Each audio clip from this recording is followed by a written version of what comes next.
துதித்து மகிமைப்படுத்திய அந்த தருணத்தில் போதகர் ராஜன் ஜான் அவர்கள் தேவன் மேல் கொண்ட பற்றினாலும் தேவ மனிதர் சாது ஐயா மேல் வைத்த அன்பினாலும் சபை முழுவதையும் தீர்க்கதரிசிக்காக மன்றாடும்படி ஜெபத்தில் வழிநடத்தினார்.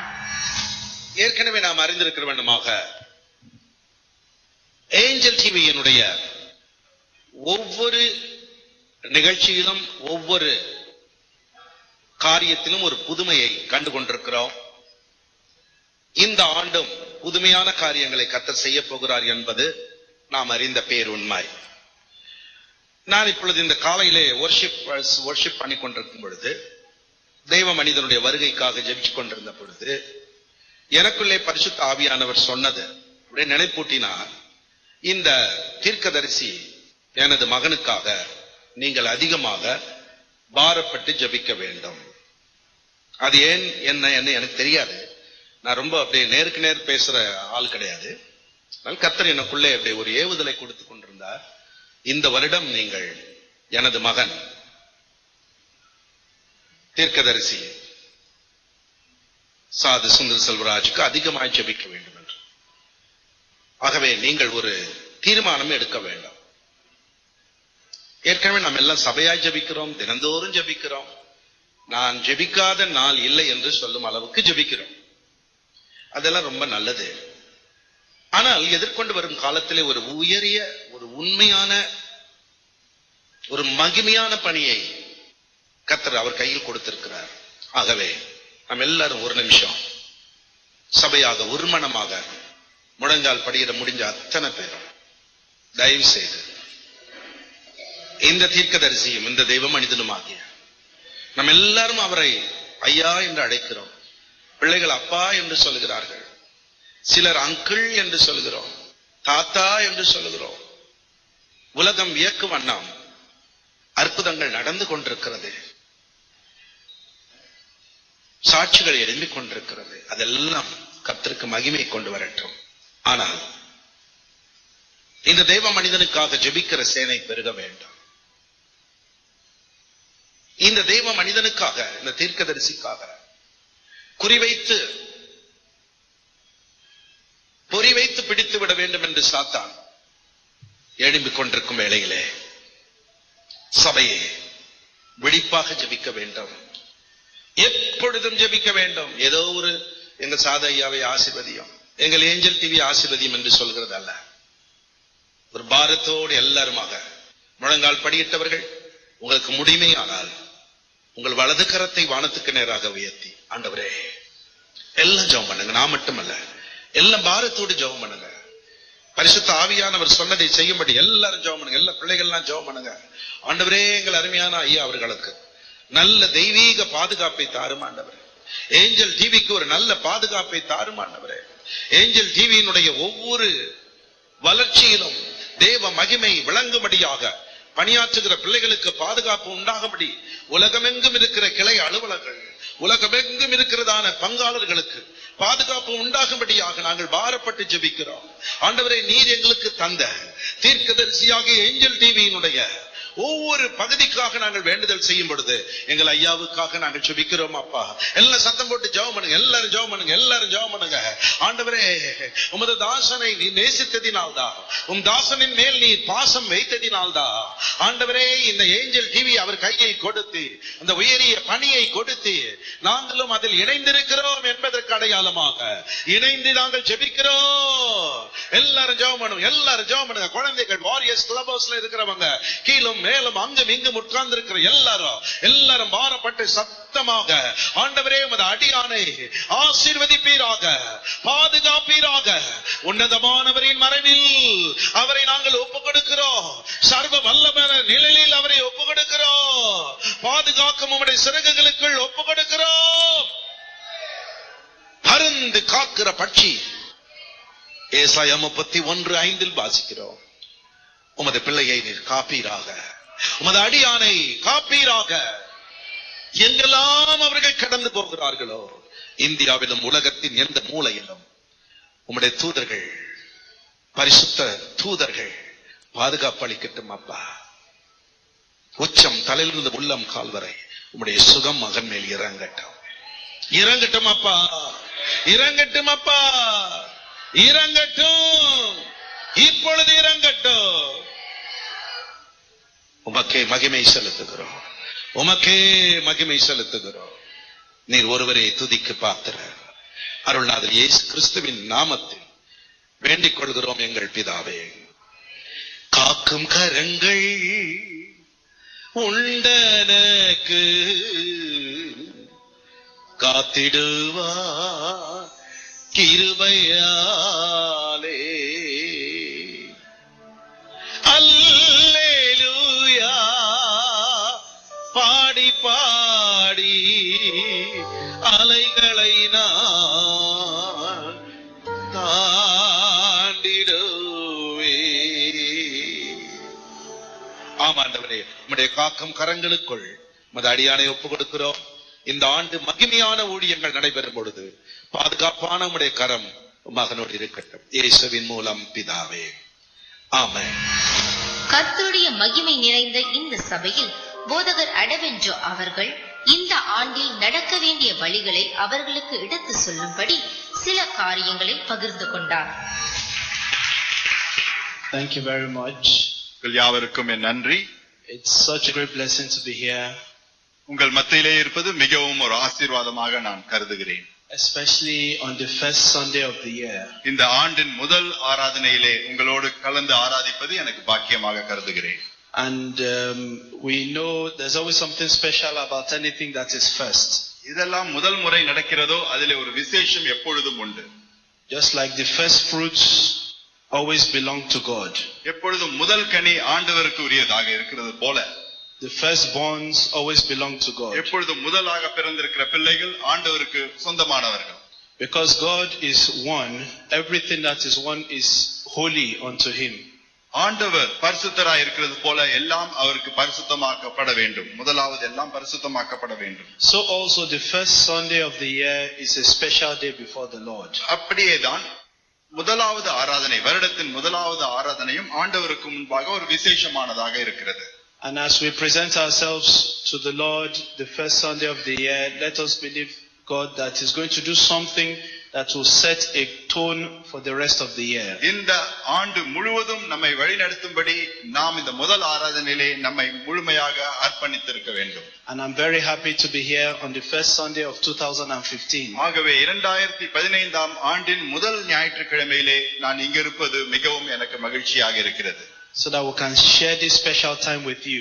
உங்களோடு இந்த விசேஷமான நேரத்தை உங்களோடு நானும் பகிர்ந்து கொள்வது ஒரு பாக்கியம். And I know that we will all be mightily blessed today. ஆகவே இந்த நாளிலே ஆண்டவர் நம்மை விசேஷ விதமாக ஆசீர்வதிக்க போகிறார் என்பது நிச்சயம். And as a result, 2015 will be a blessed year for all of us. இந்த வாரத்திலே இப்பொழுது ஆண்டவர் நமக்கு கொடுக்க போகிற இந்த ஆசீர்வாதத்தின் மூலமாக இந்த வருடம் முழுவதும் நமக்கு ஒரு ஆசீர்வாதமாக மாறும் என்பது நிச்சயம். Thank you very much for your love. உங்களுடைய அன்பிற்காக நன்றி. Thank you for your warm welcome. உங்களுடைய வரவேற்பிற்காக நன்றி. And I'm so happy and blessed to be here with you today. உங்கள் மத்தியிலே இருப்பது நான் மிகவும் சந்தோஷமாகவும் ஆசீர்வாதமாகவும் கருதுகிறேன். இந்த 2015ஆம் ஆண்டில் தேவன் செய்ய போகிற பல திட்டங்களை ஜனங்களுக்கு அறிவிக்கும்படி சாது சுந்தர் செல்வராஜ் அவர்கள் தீர்க்க தரிசன செய்தியை வழங்கினார். உங்கள் யாவருக்கும் இந்த புதிய ஆண்டுல முதல் ஞாயிற்றுக்கிழமை அன்று சந்திப்பதில் நான் ரொம்ப சந்தோஷப்படுகிறேன். அதே போல நீங்களும் எல்லாரும் இந்த வருடத்தின் முதல் ஞாயிறு கர்த்தருடைய சமூகத்தில் ஒன்று கூடி வந்ததை பெரிய பாக்கியமாக சந்தோஷமாக கருதுவீர்கள் என்று நான் நம்புகிறேன். உங்கள் யாவருக்கும் என் இதயம் கனிந்த புத்தாண்டு நாள் வாழ்த்துக்கள். நன்றி. ஏசாயா 51:3 அது நம்ம கேட்கலாமா? கர்த்தர் சீயோனுக்கு ஆறுதல் செய்வார். அவர் அதன் பாழான ஸ்தலங்களை எல்லாம் தேறுதல் அடைய செய்து அதன் வனாந்தரத்தை ஏதேனை போலவும் அதன் அவாந்தர வெளியை கர்த்தரின் தோட்டத்தை போலவும் ஆக்குவார். சந்தோஷமும் மகிழ்ச்சியும் துதியும் கீத சத்தமும் அதில் உண்டாயிருக்கும். இது அந்த வாக்குத்தத்தம், அந்த கர்த்தருடைய வார்த்தை. ஆனால் இதே நமக்கு நாம் சொந்தமாக்கி கொண்டால் அது எப்படி இருக்கும்? கர்த்தர் உனக்கு ஆறுதல் அளிப்பார்.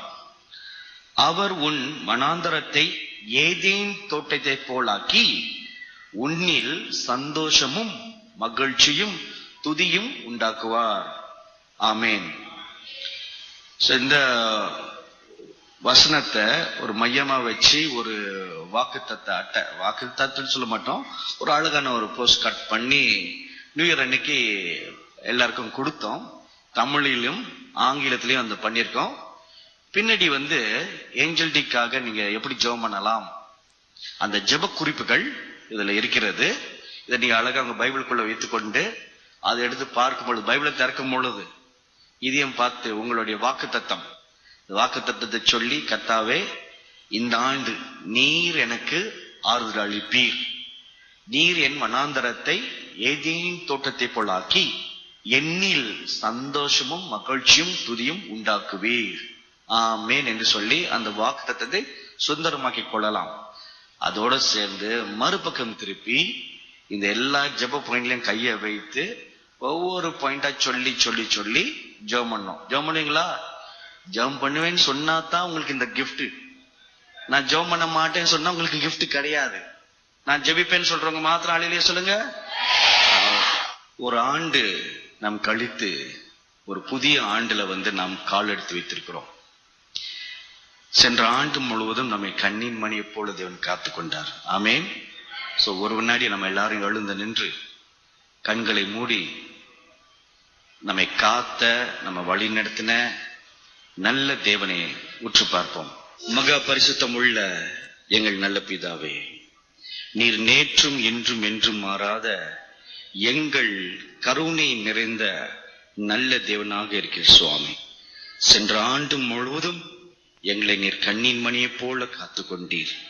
இந்த புதிய ஆண்டின் முதல் ஞாயிறு அன்று அன்பு பிள்ளைகள் எல்லாரும் ஒன்று கூடி உம்முடைய சமூகத்துக்கு முன்பதாக தங்களை படைக்கும்படியாக, சமர்ப்பிக்கும்படியாக, அர்ப்பணம் செய்யும்படியாக கூடி வந்திருக்கிறார்கள்.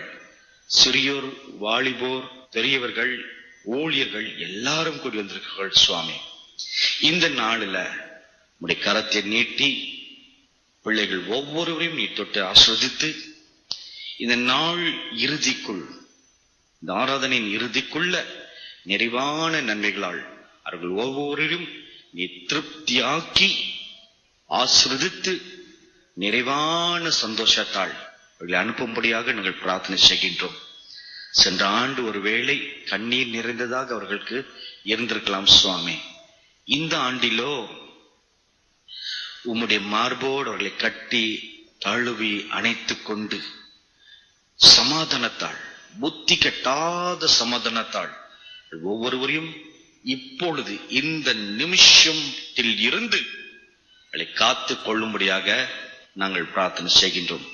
தேவரீர், நீர் எங்களுக்கு என்ன வார்த்தை வைத்திருக்கிறீர் என்று எங்களோடு நீ இப்பொழுது நீர் பேசும்படியாக எங்களை உமது சிலுவின் நிழலின் பின்னால மறைத்துக் கொள்ளும்படியாக தாழ்த்தி உம்முடைய திருக்கரத்துக்குள் அர்ப்பணிக்கிறோம் சுவாமி. நீர் ஒருவரே பெருகவும் நாங்கள் சிறுகவும் என் நாமம் ஒன்றே இன்றைக்கு மகிமைப்படும்படியாக இயேசு கிறிஸ்து நாமத்தினாலே வேண்டிக் கொள்கிறோம் எங்கள் பரிசுத்தமுள்ள நல்ல பிதாவே, ஆமென். சென்ற ஆண்டு 2014 வருஷம் நன்மையான ஒரு ஆண்டாக இருந்ததா, ஆசீர்வாதமான ஒரு ஆண்டாக இருந்ததா என்ற ஒரு கேள்வியை நம்ம கேட்போமானால், நம்முடைய தனிப்பட்ட வாழ்க்கையில ஒருவேளை அது நல்லதாக இருந்தது, என்னுடைய ஊழியத்துல அது நல்லதாக இருந்தது என்று நம்ம சொல்லலாம். ஆனா உலகத்தை சுற்றி பார்த்தால் அது எப்படிப்பட்ட ஒரு ஆண்டாக இருந்தது?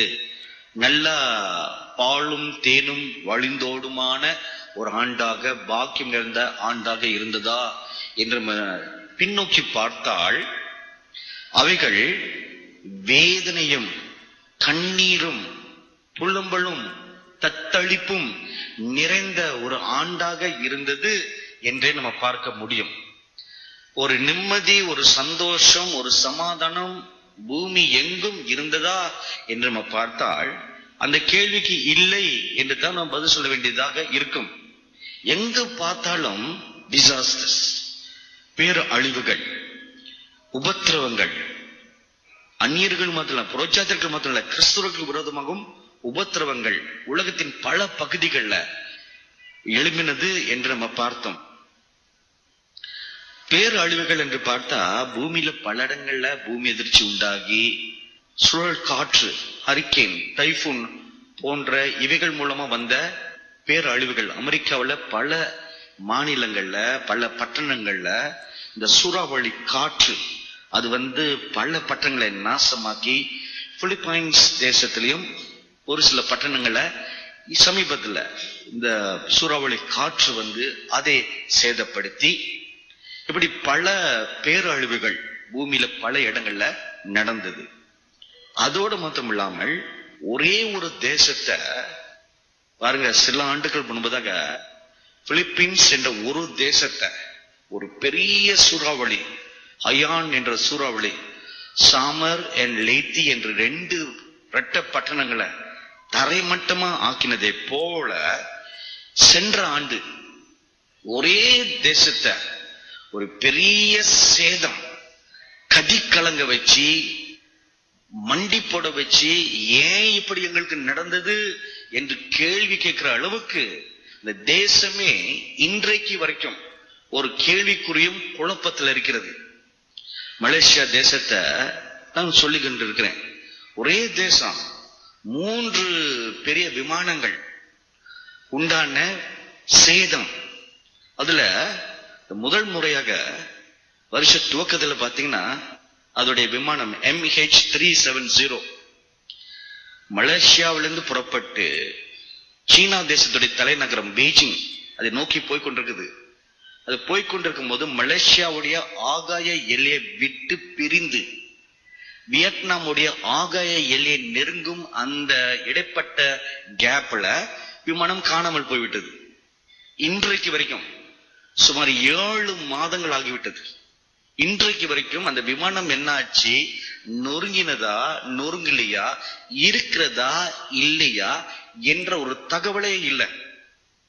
இப்படி ஒரு பெரிய கேள்விக்குறி இருக்க, திடீரென்று அதே மலேசியா ஏர்லைன்ஸ் இன்னொரு விமானம் MH17 அம்ஸ்டர்டாம்ல இருந்து புறப்பட்டு மலேசியாவுடைய தலைநகரம் கோலாலம்பூரை நோக்கி வந்து கொண்டிருக்கும் பொழுது யுக்ரைன் என்ற பகுதியுடைய ஆகாயக்குள்ள நுழைஞ்ச மாத்திரத்துல ரஷ்யாவுடைய ராணுவத்தினால் ஏவுகணைகளால் தாக்கப்பட்டு அவ்வளோ பேரும் சுக்கு நூறாக சாம்பலாக இடிந்து நாசமாய் போனார்கள்.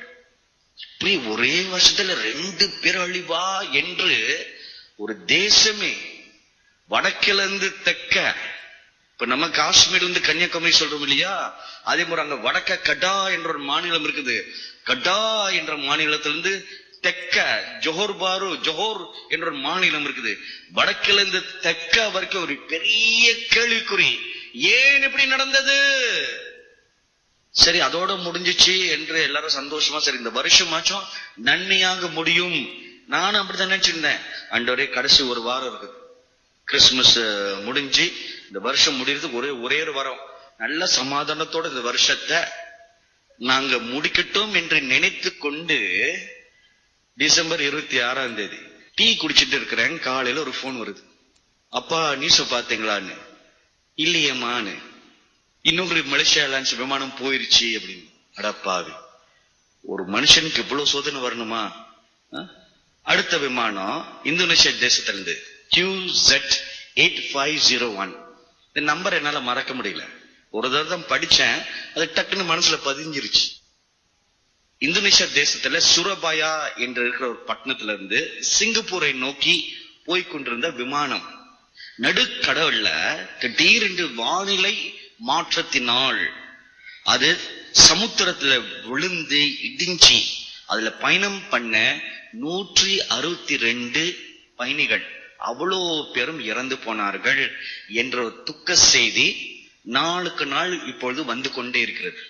அந்த 162 பயணிகள்ல 3 பேர் ஒரு கிறிஸ்துவ மிஷினரிகள், ஒரு குடும்பத்தை சேர்ந்த கொரியா நாட்டை சேர்ந்த அப்பா அம்மா சின்ன கை குழந்தை மிஷினரிகள்.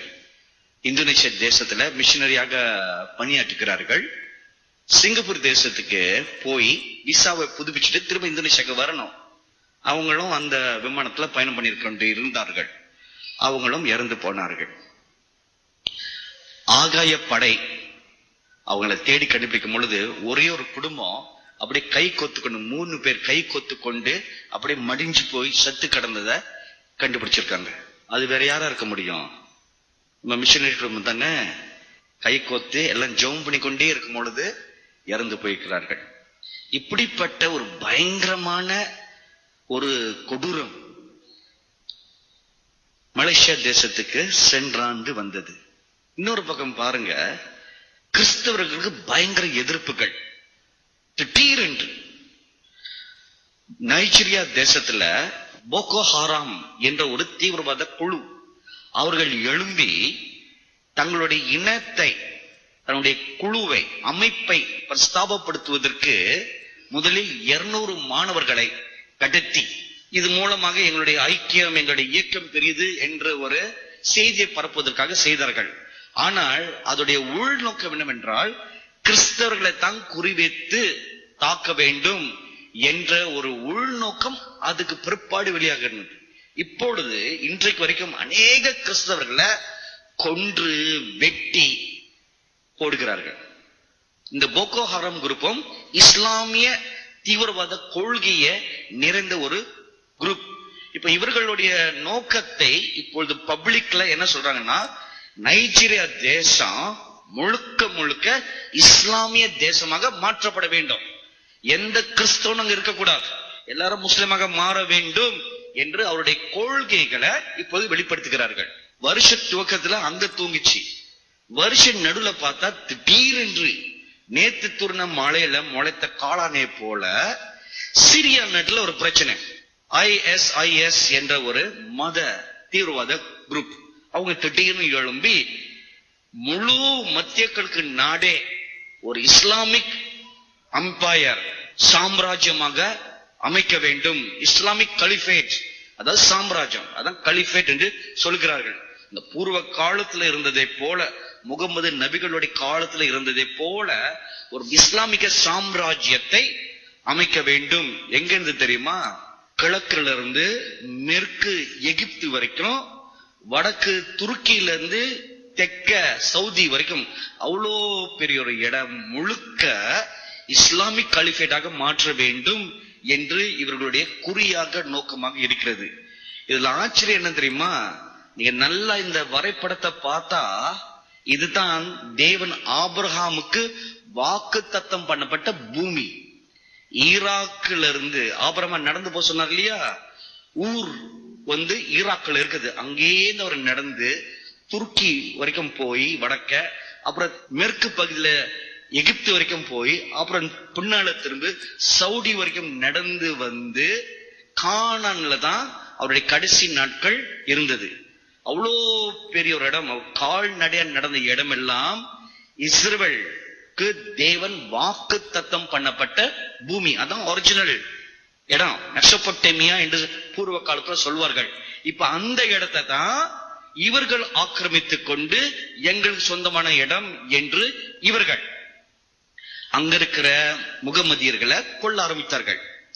துவக்கத்துல பாத்தீங்கன்னா இஸ்லாமியர்களை, முகமதியர்களை தான் வெட்டி கொன்று அங்க இருக்க சீரிய நாட்டு ராணுவத்தோட யுத்தம் பண்ணி, ஈராக் ராணுவத்தோட யுத்தம் பண்ணி பல பட்டணங்களை அபகரித்து ஆரம்பித்தார்கள். ஆனால் போக போக போக அவர்களுடைய உண்மையான சொரூபம் இப்பொழுது உள்நோக்கம் வெளிவருகிறது.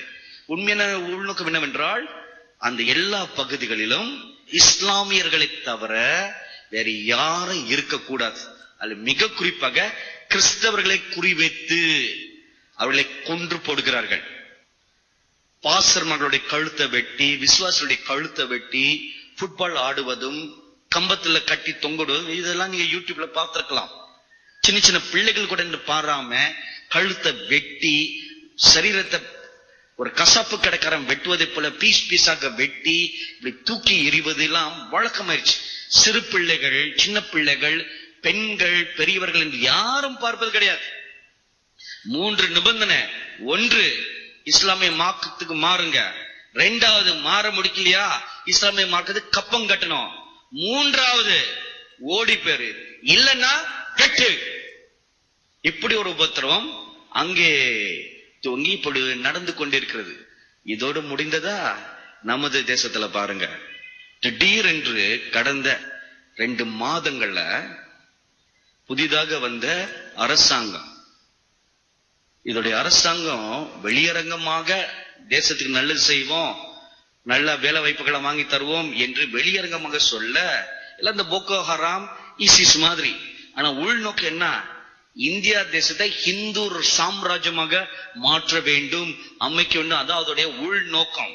அது இப்ப கொஞ்சம் கொஞ்சமா வெளிவர ஆரம்பிச்சு விட்டது.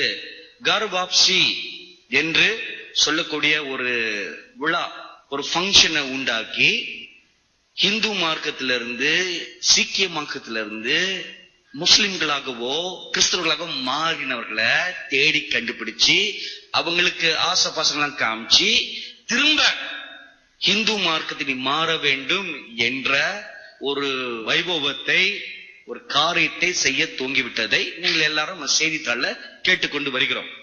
யூபியில துவங்கினது, இப்பொழுது கேரளா வரைக்கும் பரவி இருக்குது. நீ கேரளாவில இருந்து பரவி அடுத்து தமிழ்நாடு, மற்ற எல்லா மாநிலங்களும் போக முழு தேசத்தையும் ஒரு ஹிந்து சாம்ராஜ்யமாக மாற்றுவது தான் அவர்களுடைய பிரதான கொள்கையாக இருக்கிறது. இதுக்கு இப்பொழுது துவங்கின சமாதான மாறி தெரியுது, சமாதானத்தோட செய்கிற மாதிரி தெரிகிறது. ஆனா நீ வரும் நாட்கள்ல இது எப்படி போக போகிறது? இப்படிப்பட்ட சூழ்நிலையில நம்மளுடைய உள்ளத்துல எழும்புற ஒரு கேள்வி, என்னுடைய உள்ளத்துல எழும்புச்சு. இப்ப இந்த மிஷினரிகள் இறந்தாங்கல்ல, பிளேன் வந்து கீழே நொறுங்கும் பொழுது அவங்களுடைய மனசுல என்ன தோன்றிருக்கலாம்? வேர் இஸ் காட் தோன்றிருக்கலாமா இல்லையா? தேவன் எங்களை காப்பாத்துவேன்னு சொன்னார, அவருடைய சட்டை நிலனின் கீழே மறைத்துக் கொள்வேன்னு வாக்கு கொடுத்தார, உன்னதமானவரின் மறைவில் இருக்கிறவன் சர்வ வல்லவருடைய நிழலில் தங்குவான் என்று வாக்கு கொடுத்தாரு. ஆண்டவரை எங்களை காப்பாத்தணும்னு அவங்களுடைய கடைசி ஜெபமாக இருந்திருக்கலாமா? இருந்திருக்க முடியாதா? நிச்சயமாக இருந்திருக்கும். நீங்களும் நானும் பிளைட்ல உட்காந்துருந்தா நம்ம அப்படித்தான் ஜெபம் பண்ணுவோம். பிளைட்டை விடுங்க, சின்னத்துல எங்க கார்ல நான் போகும்போது இந்த டிரைவர் அவர் பாட்டுக்கு பறப்பாரு, நான் கழிச்சு பிடிச்சி ஆண்டவரே காப்பாத்தும் காப்பாத்தும். ஒரு சாதாரண கார்ல உட்காந்துக்கிட்டே அப்படி காப்பாத்தும் காப்பாத்தும்னு ஜெபம் பண்ணா, ஒரு விமானத்துல மேல பறக்கிருக்கோம் எந்த நேரத்துல. நான் சில நேரத்துல விமானத்துல பறக்கும்போது இப்படி கற்பனை பண்ணி பார்ப்பேன், இப்படி ஜன்னல்ல எட்டி பார்த்து இந்த என்ஜின் ஓட தெரியுமா, இது திடீர்னு நின்று போனா என்ன ஆகும்?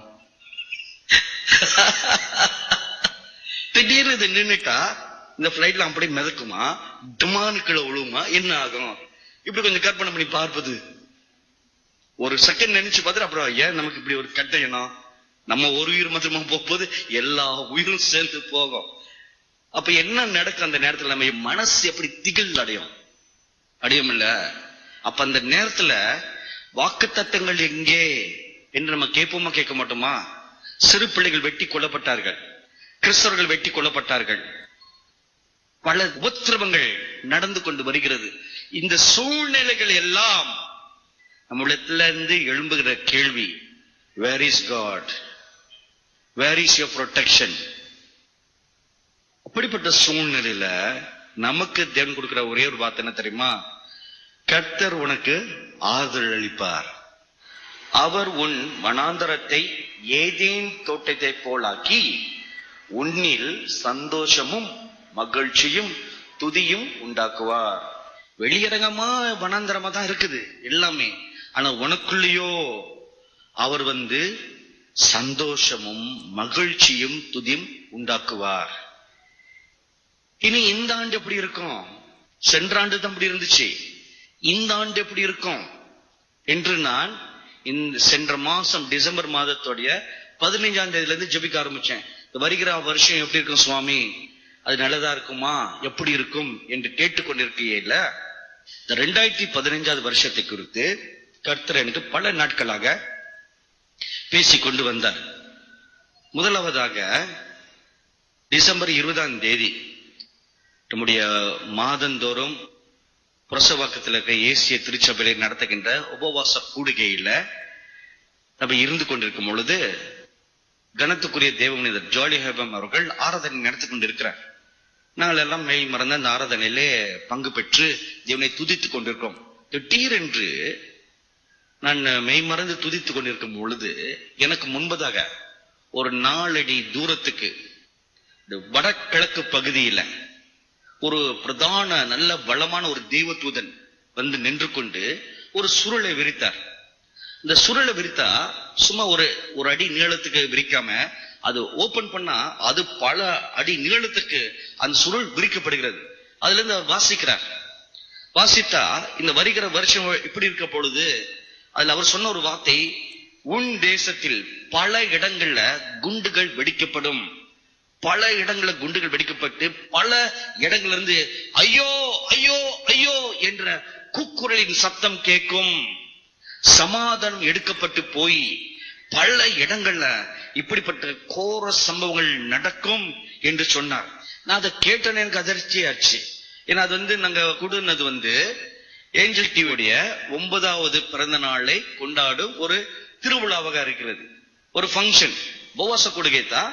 அந்த உபவாச கூடுகையில கடந்த 9 ஆண்டுகளாக கர்த்தர் என்ன செய்தார், அதிலும் குறிப்பாக கடந்த ஒரு ஆண்டு என்ன கர்த்தர் செய்தார் இதெல்லாம் சொல்லி ஒரு சோஸ்திர கூட்டமாக அதை நிறைவேற்றி நல்ல ஒரு சந்தோஷமாக கோலாகலமாக அதை கொண்டாடுவோம் என்று ஒரு நல்ல ஒரு சந்தோஷமான விழாவுல இருக்கும் பொழுது திடீரென்று இந்த தூதர் வந்து இப்படி உன் தேசத்துல நடக்க போது சொல்லும் பொழுது எனக்கு என்னுடைய கான்சென்ட்ரேஷன் இதுல போகல. இதுல போனிச்சுன்னா அப்புறம் அதுல போகாது. அப்புறம் அங்க போய் நான் நின்னுட்டு உனக்கு ஐயோ ஐயோ ஐயோன்னு சொல்லியிருப்பேன். சரி, இப்ப போய் ஐயோ ஐயோன்னு சொல்லக்கூடாது. இதுல மனசுக்குள்ள வச்சுக்குவோம். மனசுக்குள்ள வச்சுக்கிட்டு அதுக்கு பிறகு நல்லா ஜெபம் பண்ணி என்ன நடக்க போக என்று கேட்போம் என்று சொல்லிக்கொண்டு அது மனதில் அப்படியே வைத்துக் கொண்டு என்ன நடக்க போகின்றது என்று அதுக்கு பிறகு சில தினங்கள் கழித்து ஜெபித்துக் கொண்டிருக்கும் பொழுது அப்பொழுது இன்னும் அதிகமான கர்த்தருடைய வார்த்தை எனக்கு வர தூங்கினது. உலகத்தின் அழுகையின் சத்தம் பல இடங்களில் கேட்கும். உலகத்தில் அழுகையின் சத்தம் பல இடங்களில் கேட்கும். குழந்தைகளின் சத்தம், வாலிபர்களின் சத்தம், வயோதிபர்களின் சத்தம், இந்த 3 கூட்டங்களின் சத்தம். அன்று ரேச்சல் சத்தத்தை காட்டிலும் இவர்கள் சத்தம் அதிகமாயிருக்கும். எரேமியா தீர்க்கதரிசன புஸ்தகம் 31வது அதிகாரம் 15வது வசனத்துல நீங்கள் பார்த்தீங்களானால் அங்கு வேதம் சொல்கிறது, அங்கு ராமாவில் ரேச்சலின் கதறுதல், தன் பிள்ளைகளை பறிகொடுத்த ரேச்சல் கதறுவாள் என்று தீர்க்கதரிசனமா உரைத்த அந்த வார்த்தை மத்தேயு சுவிசேஷம் 2வது அதிகாரம் 16 முதல் 18 வசனங்களில் நிறைவேறினதை நம்ம பார்க்கிறோம். அங்க ஆண்டவராகிய இயேசு கிறிஸ்து பாலகனாக சிறு குழந்தையா பிறந்த பொழுது ஏரோது ராஜா தன்னுடைய சேவர்களை அனுப்பி 2 வயசுலிருந்து பட்ட குழந்தைகள் யாவும் வெட்டி சாழ்த்தினார். அப்பொழுது எருசலேம் முழுக்க, பெத்லகேம் முழுக்க, பெத்லகேமுடைய எல்லை முழுக்க அழுகின் சத்தம் கேட்டது. அதான் ரேச்சலின் அழுகின் சத்தம் கேட்டது என்று அங்க வேதம் சொல்கிறது. இதை குறித்து யூதர்களுடைய பாரம்பரியத்துல ஒரு ஆச்சரியமான சம்பவம் என்ன சொல்கிறது என்றால், அந்த நாளில அந்த நேரத்துல இந்த ரேச்சலுடைய ஆத்மா அங்க வந்து நின்று கொண்டு, இது சில அங்குள்ள யூதர்களுடைய பக்தர்கள் பார்த்ததாக சொல்லப்படுகிறார். அங்க வந்து நின்று கொண்டு தெருவில் கரங்களை உயர்த்தி கொண்டு என் பிள்ளைகளே என் பிள்ளைகளேன்னு தேம்பி தேம்பி அழுகிற சத்தத்தை பல பேர் பார்த்துக்கிறார்கள், கேட்டுக்கிறார்கள். அப்பொழுதுதான் இந்த வசனம், இந்த தீர்க்கதரிசனம் உரைத்தது அவர்கள் நினைவுக்கு வந்தது, ரேச்சல் கதறுவாளே என்று. ஆனால் இப்பொழுதோ கர்த்தருடைய வார்த்தை சொல்லுகிறது, உலகத்தின் அழுகின் சத்தம் பல இடங்கள்ல கேட்குமா. குழந்தைகளின் சத்தம், வாலிபர்களின் சத்தம், வயோதிபர்களின் சத்தம், ரேச்சல் போட்ட அழுகின் குரலை காட்டிலும் இவர்களுடைய சத்தம் அதிகமாக இருக்கும்.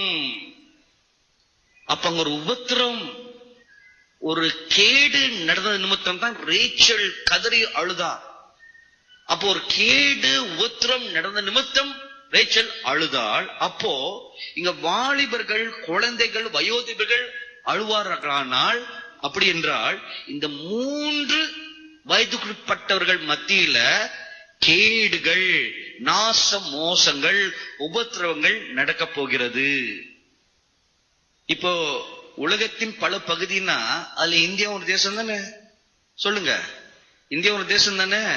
அப்ப இந்த ஒரு தேசமானால் அப்ப இங்க இருக்கிற பிள்ளைகள், வாலிபர்கள், வயோதிபர்கள். அப்ப இவர்களுக்கும் ஏதோ ஒன்று நடக்கும். அப்படி இருக்கும் பொழுது நாம் இந்த 3 கூட்டத்தையும் பாதுகாக்க வேண்டியது மிக அவசியம். வெள்ளம் வருவதற்கு முன்பதாக என்ன செய்யணுமா? அணை கட்டணும். இப்ப என்ன நடக்க போகிறது கர்த்தர் காண்பிச்சுட்டாரு. வெள்ளம் வரப்போகுது, இப்ப அணையை கட்டு. ஒரு பெரிய மகா உபத்திரம் வருவதற்கு முன்பதாக அணையை கட்டிட்டால் வெள்ளம் வராது. அது வரும், ஆனா சேதம் உண்டாகாது. அதே போல இந்த ஆண்டுல மிக குறிப்பாக இப்படி ஒரு அழுகையின் சத்தம் பல இடங்கள்ல துணிக்க போகிறது. அதனால் பிள்ளைகள், வாலிபர்கள், வயோதிபர்கள் இதுக்கு முன்பு இல்லாத அளவுக்கு நம்முடைய பரிசுத்தம் ஓங்கி இருக்க வேண்டும். உங்களுக்கும் தேவனுக்கும் உறவு பெருகி இருக்க வேண்டும். உங்களுடைய நடத்தை சுத்தமாக, நீதி நிறைந்ததாக, உத்தமமாக இருக்க வேண்டும். Walk before me with a perfect heart என்று வேதம் சொல்கிறது. தேவனுக்கு முன்பதாக நீங்க நடக்கும் வழி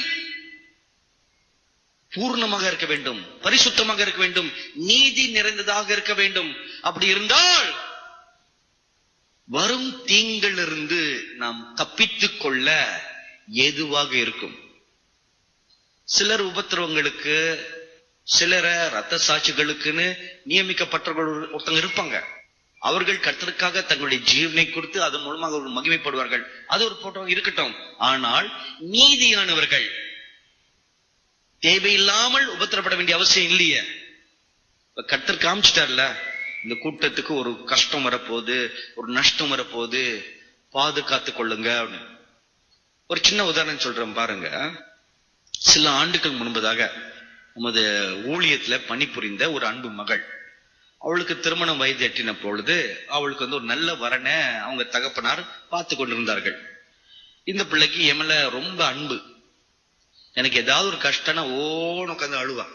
இப்படிதான் ஒன்றரை ஏஞ்சட்டியில பெரிய பண தேவை இருக்குதுன்னு சொல்லி நான் ரொம்ப கவலையா என்னுடைய அறையில உட்காந்துருந்தேன். இந்த பிள்ளைதான் செக்ரட்டரி. ஒரு நாள் மெயில்ஸ் எடுத்துட்டு உள்ள வந்தா. ஏன் அங்கிள் இப்படி சோகமா இருக்கிறீங்கன்னு கேட்டா. ஒண்ணும் இல்லம்மா அப்படின்னு நான் சொல்லி அனுப்பிட்டேன். வீட்டுக்கு போய் அன்னைக்கு நைட்டு முழுக்க இவ சாப்பிடாம தூங்காம ஓன்னு அழுதுட்டு இருந்தாலாம். அவங்க அப்பா காலையில பதறடிச்சு ஓடி வர்றார். என் பொண்ணு இந்த மாதிரி வேற எதுக்கும் இப்படி அழுது நான் பார்த்ததே கிடையாது, இந்தாங்க ஒரு காணிக்கைன்னு சொல்லி காணிக்கை கொடுத்துட்டு போறார். அப்படிப்பட்ட ஒரு அன்பான மகள். அப்ப அவளுக்கு திருமணத்தை ஒரு வரன்களை பார்த்து கொண்டிருக்கும் பொழுது அவ ஒரே ஒரு வார்த்தை சொன்னாலாம், நீங்க யார பார்த்தாலும் சரி அங்கிள் பார்த்து ஓகேன்னு சொன்னாதான் நான் கல்யாணத்துக்கு சம்மதிப்பேன்னு சொல்லிட்டா. சரிம்மான்னு அவர்கள் நல்ல வரனை பார்த்தாங்க. நியூசிலாந்து தேசத்துல இருந்து நல்ல சாஃப்ட்வேர் என்ஜினியர், நல்ல உயர்ந்த வேலை, நல்ல ஒரு ஃபாரின் தேசம், நல்ல வசதியான வாழ்க்கை, நல்ல லட்சக்கணக்கில் சம்பாதித்து வாங்குற ஒரு பையன். அந்த வரன் வந்துருச்சு. போட்டோ கொண்டாந்து பொண்ணுகிட்ட கொடுத்துருக்காங்க. நீ பார்த்து சொல்லுமான்னு. அவ இல்ல நான் பார்க்க மாட்டேன், அங்கிள்கிட்ட கொண்டு போய் கொடுக்குறேன், அவரு பார்த்து ஓகே பண்ணாதான் நான் கல்யாணம் பண்ணுவேன். அதே மாதிரி கொண்டாந்து கொடுத்தான். அங்கிள் இதுதான் பார்த்திருக்காங்க, நீங்க பார்த்து சொல்லுங்க. ஏமா நானா கட்டிக்க போறேன்னு கேட்டேன். நானா கட்டிக்க போறேன், நீ தான் நம்ம கட்டிக்க போற, நீ பாரு, உனக்கு பிடிச்சிருந்துச்சுன்னா நீ சொல்லு. இல்ல இல்ல நீங்க பாருங்க, உங்களுக்கு பிடிச்சா நான் கட்டிக்கிறேன். சரி, நான் அந்த கவரை வாங்கினேன், பிரிக்கல. ஏன்னா அவன் கருத்தனா இருந்து நமக்கு என்ன அப்படி கருத்தா இருக்கிறானே, பிடிக்காம போயிடுச்சுன்னா அழுது சிவப்பா இருக்கானே, அழகா இருக்கிறானே. சாமுவேல் ஜெஸ்ஸியோட பிள்ளைகளை பார்த்தாரு இல்லையா, அந்த மாதிரி பார்க்க கூடாது. அதனால அந்த கவரை நான் திறக்கவே இல்லை. திறக்காமலே சரி நீ இப்போ நான் ஜோம் பண்ணிட்டு அப்படின்னு சொல்றேன். அந்த கவரை திறக்காம கையை வச்சு அதுக்கு ஜோம்னு. இதை நான் எல்லாருக்கும் செய்யறது கிடையாது, அது எங்க ஸ்டாஃப்னால நான் அப்படி பிரார்த்தனை பண்ணது. இப்போ அதை நிறுத்திட்டேன். இப்ப யாருக்கும் அந்த மாதிரி பண்றது கிடையாது. ஏன்னா அது எப்படி மாறி போச்சுன்னா என்னை ஒரு தரகராக்கிட்டாங்க. தரகராக்கிட்டு ஒண்ணு தரகர், ரெண்டாவது ஜோசியக்காரன் ஆக்கிட்டானுங்க. அதனால அதுக்கு ஒரு முற்றுப்புள்ளி வச்சாச்சு, இது வேண்டாம் அப்படின்னு. சோ ஜெபம் பண்றேன். அப்ப கர்த்தர் என்று சொன்னார், இந்த வரனை அவள் திருமணம் பண்ணலாம், ஆனால் அவள் அங்க போய் ரொம்ப கஷ்டப்படுவா. திருமணம் பண்ணலாம், it's okay to marry, but she will suffer a lot. அப்படி சொன்னா நான் கேட்டேன் ஆண்டவர்கிட்ட, அது என்ன, ஒண்ணு பண்ணணும்னு சொல்லுங்க, இல்லைன்னா பண்ண வேண்டாம் சொல்லுங்க. பின்ன ஏன் பண்ணலாம் ஆனால் இப்படி சொல்றீங்களா, இதுனா என்ன அர்த்தம் சாமின்னு கேட்டேன். அதுக்கு அவர் சொன்னாரு, இந்த பையன் நல்ல வசதியான பையன், அவர்களுக்கு இந்த வரன் ரொம்ப பிடிச்சிருக்குது, ஆனால் அவங்க பொண்ண ரொம்ப செல்லமாக அவர்கள் வளர்த்திருக்கிறார்கள். ஒரு கஷ்டம் நஷ்டம் தெரியாம. சொன்னா நம்ப மாட்டீங்க, பஸ் எடுத்து வேலைக்கு வர தெரியாது அந்த பிள்ளைக்கு. அந்த அளவுக்கு MBA படிச்ச பொண்ணு, அந்த அளவுக்கு அவங்க பெற்றோர்கள் அந்த பொத்தி அந்த பிள்ளைய வளர்த்திருக்காங்க. ஒரு வெயில் கூட அந்த பிள்ளை பாடியில பட்டது கிடையாது. அந்த அளவுக்கு ரொம்ப செல்லமா. ஏன்னா கடைசி பொண்ணு, செல்ல பொண்ணு, ரொம்ப செல்லமாக வளர்த்திருக்காங்க. அதனால அவ போய் ரொம்ப கஷ்டப்படுவா அப்படின்னு ஆண்டு சொன்னார். சரி சார். மறுநாள் அந்த பொண்ணை கூப்பிட்டு, உங்க அப்பா வர சொல்லுமா, உங்க அப்பாட்ட நான் பேசுறேன். உங்க அப்பாவும் அம்மா வந்தாங்க. நான் சொன்னேன்,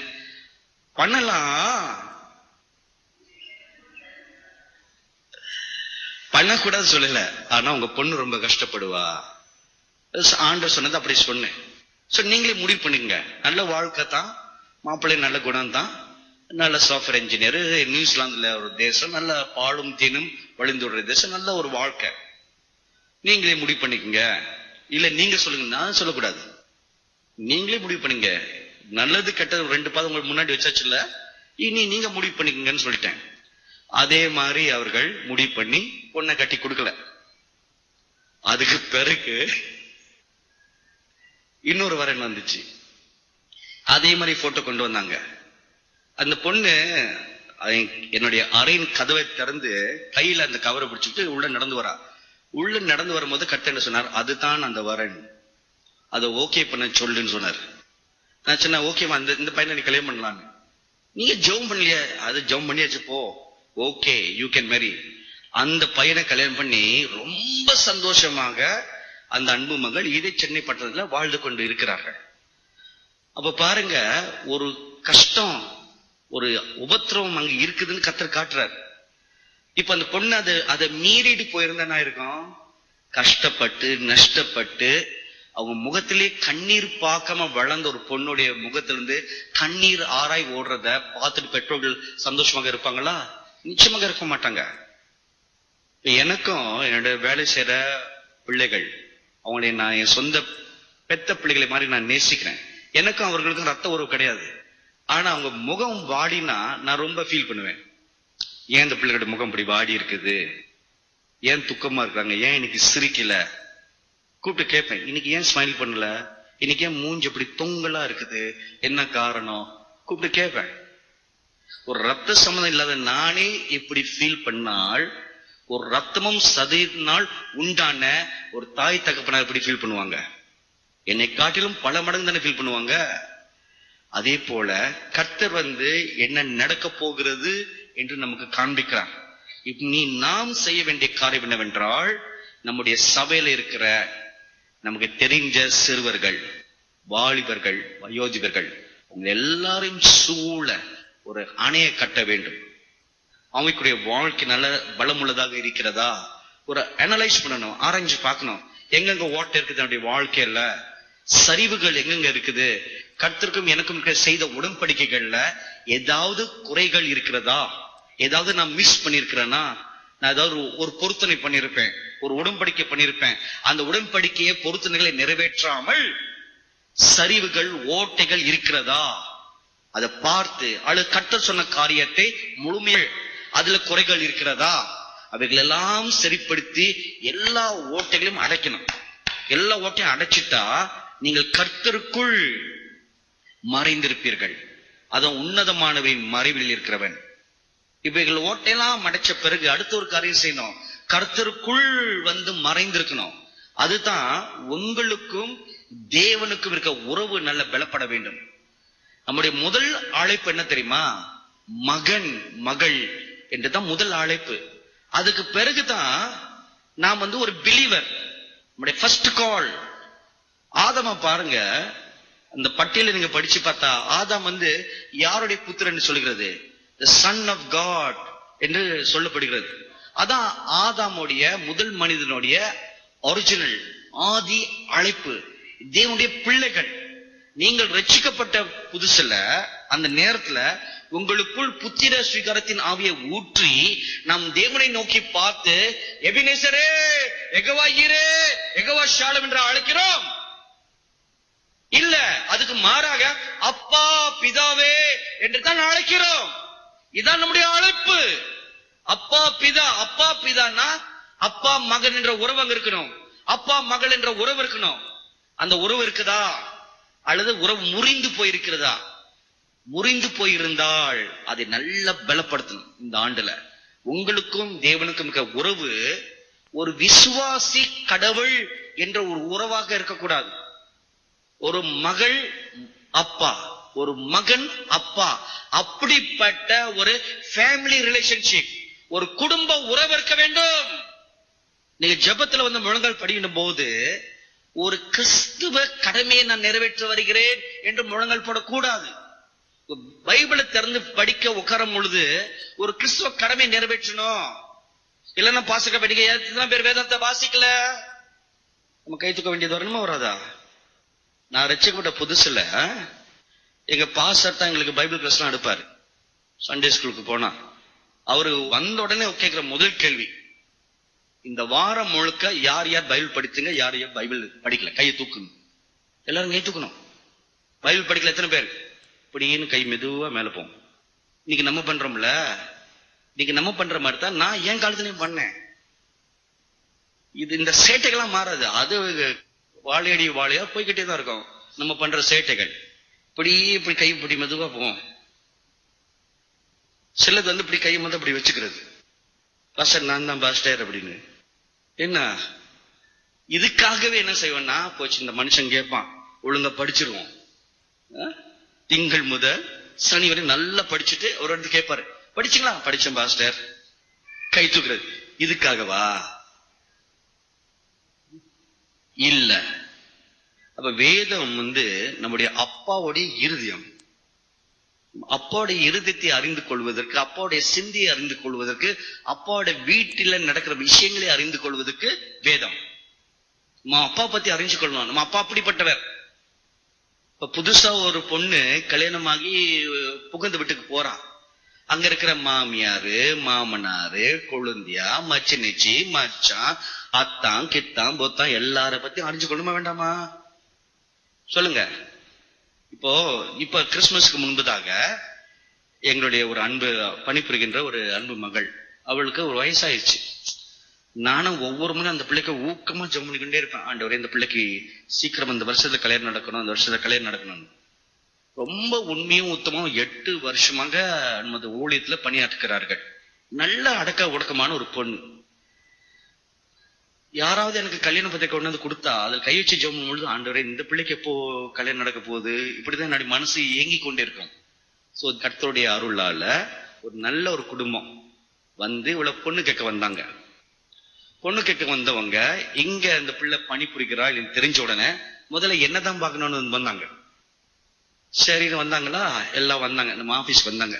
அந்த மாப்பிள்ளையோடைய தாத்தா, அம்மா, அப்புறம் தங்கச்சி, அப்புறம் மாப்பிள்ளை, 4 பேர் வந்திருந்தாங்க.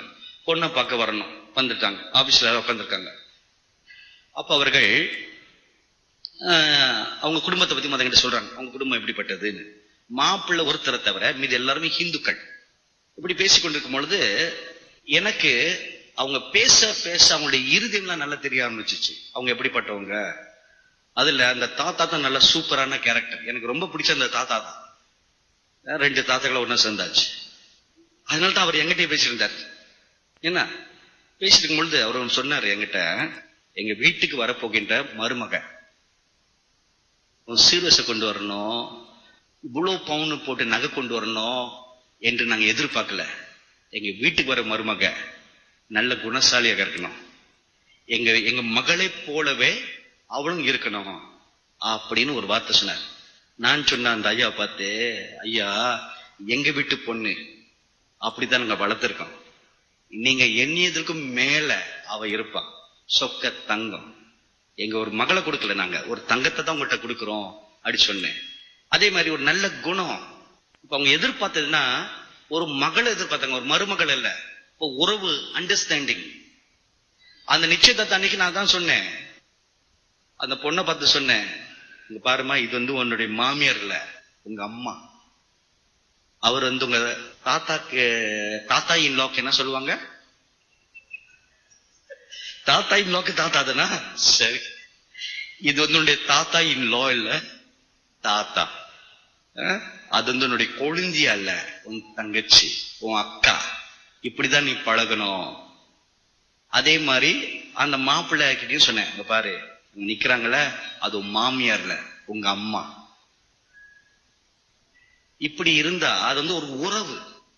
இதே போலதான் நாமும் தேவனும். உங்களுடைய எண்ணத்தை நீங்க மாத்தணும். அவரை கடவுள் அல்ல, அப்பா.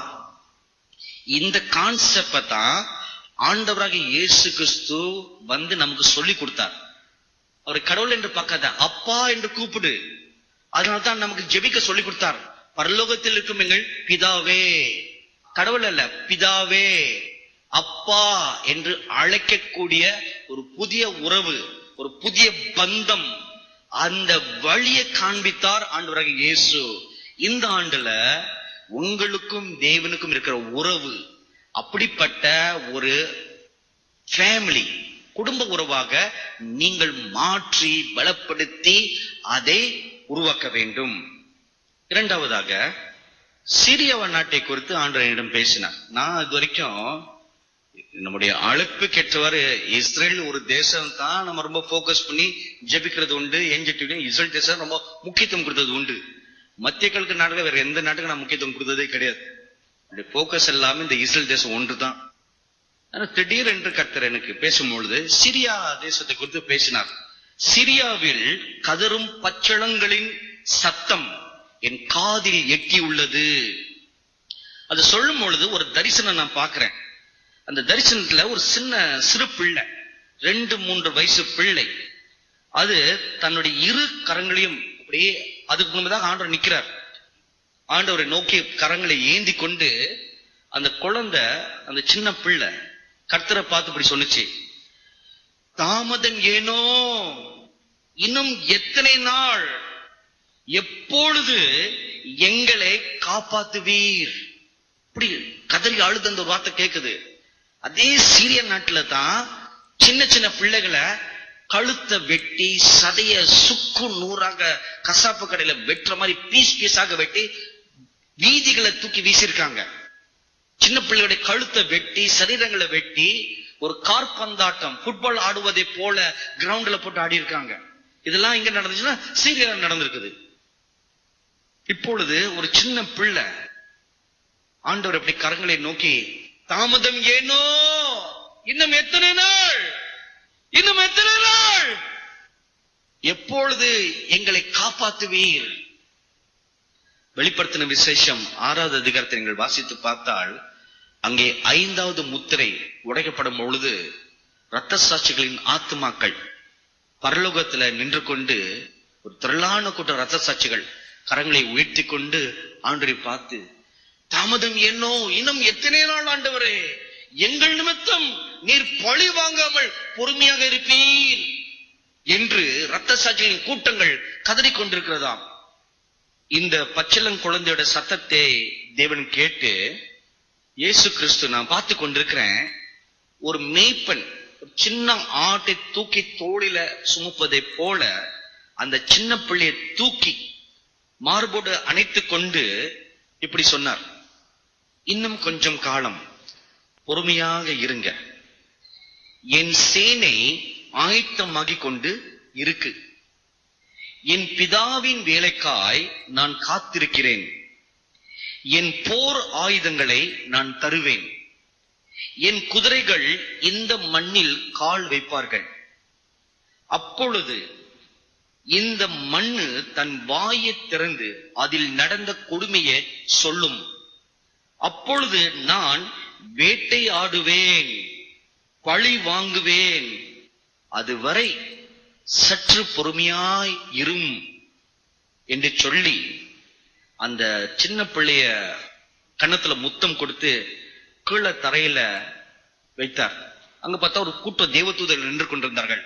அந்த தேவதூதருடைய பொறுப்புல அந்த பிள்ளைய கொடுத்துட்டு கர்த்தர் அப்படியே ஒரு கேப்டன் தன்னுடைய ராணுவத்தை சர்வே பண்ணி பார்க்கிற மாதிரி பார்த்து தம்முடைய தூதர்களுக்கு ஒரு கட்டளை கொடுத்தார். சிரியா நாட்டு முழுக்க போய் பாருங்க, அங்க என்ன நடக்குது.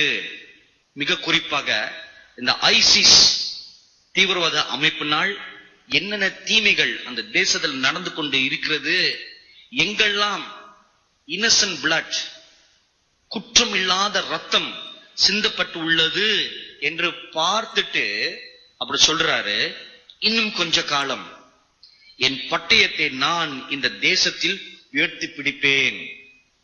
மூன்றாவதாக, பதுங்கி இருக்கும் புலிகள் என் மக்களை வேட்டையாட வரும்.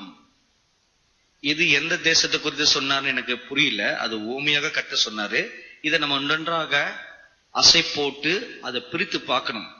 பதுங்கி இருக்கும் புலிகள் என் மக்களை வேட்டையாட வரும், எச்சரிக்கையாக இருங்கள்.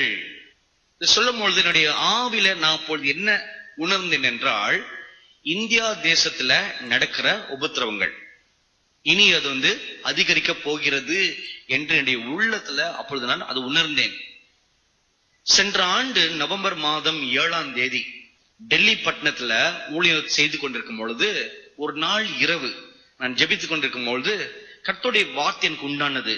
பாழாக்கும் அருவருப்பு உன் தேசத்தில் தோன்றும், அது சிறு பிள்ளைகளை முதலில் தாக்கும். பாட நூல்களில் விஷம், வஞ்சகம், ஒரு இன வழிபாட்டை பள்ளியில் சிறு வகுப்பு துவங்கி பெரிய வகுப்பிலும் அமலுக்கு வரும்.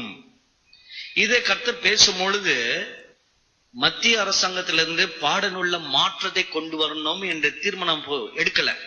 ஆனா அதுக்கு பிறகுதான் ஒவ்வொன்றாக பாடநூல்கள மாற்றங்கள் கொண்டு வர வேண்டும் என்ற தீர்மானங்கள் எடுக்கப்பட்டு இது தேசம் முழுக்க அமலுக்கு கொண்டு வர வேண்டும் என்ற இப்பொழுது திட்டம் வகுக்கப்பட்டு இருக்கிறது.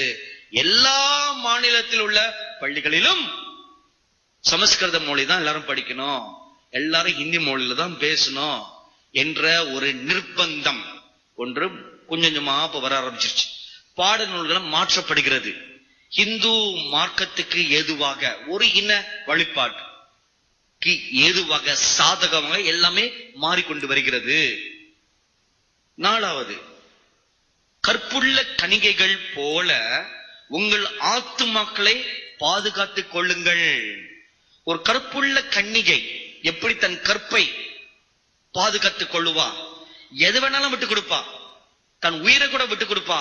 ஆனா ஒரு நல்ல ஒழுக்கமுள்ள கற்புள்ள ஒரு பெண் தன் கற்பை எச்சூழ்நிலையிலும் இழக்க மாட்டா. அதே போல உங்கள் ஆத்துமாக்கள் கரைப்படாதபடிக்கு, மாசுபடாதபடிக்கு பாதுகாத்துக் கொள்ளுங்கள்.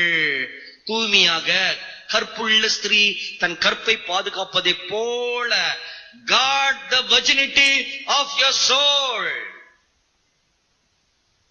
Guard the virginity of your soul. Possess your soul in all diligence.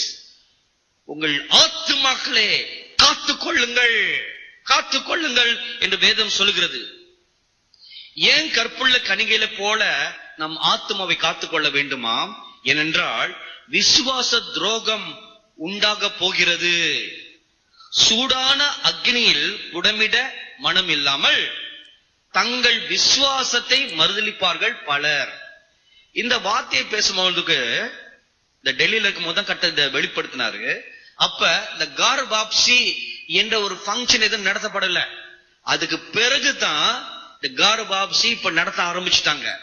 அப்ப இந்த கார்வாப்சில கலந்து கொண்டு கிறிஸ்துவ மார்க்கத்திலிருந்து திரும்ப இந்து மார்க்கத்துக்கு மாறுகிற மக்களை பாருங்க. எதுக்காக மாறுறாங்க? ஒண்ணு பயம், பயம், வெட்டிடுவோம், குத்திடுவோம், கொலை செஞ்சிடும், நாடு விட்டு கடத்திடுவோம் என்ற ஒரு பயம், பயமுறுத்தல் நிமித்தம் உயிர் பொழைத்தா போதும், விசுவாச துரோகம். இப்ப இது நமக்கு வந்தால் நாம் என்ன செய்வோம்? நாம் நம்முடைய விசுவாசத்தை மறுதலிக்காமல் உறுதியாக பலமாக நிற்போமா? நிற்கக்கூடிய அளவுக்கு உன் விசுவாசம் பலமாக இருக்கிறதா? யோசிச்சு பாருங்க. Is your faith very strong to stand against any kind of persecution, any kind of tribulation, any kind of loss? எது நடந்தாலும் பரவாயில்ல, என்ன நஷ்டம் இருந்தாலும் பரவாயில்ல, நான் இயேசுவுக்காக உறுதியாக நிற்பேன் என்று சொல்லக்கூடிய அளவுக்கு நம்முடைய விசுவாசம் பலமாக இருக்கிறதா? நடந்த ஒரு உண்மையான சம்பவம் ஒண்ணு சொல்றேன், கேளுங்க.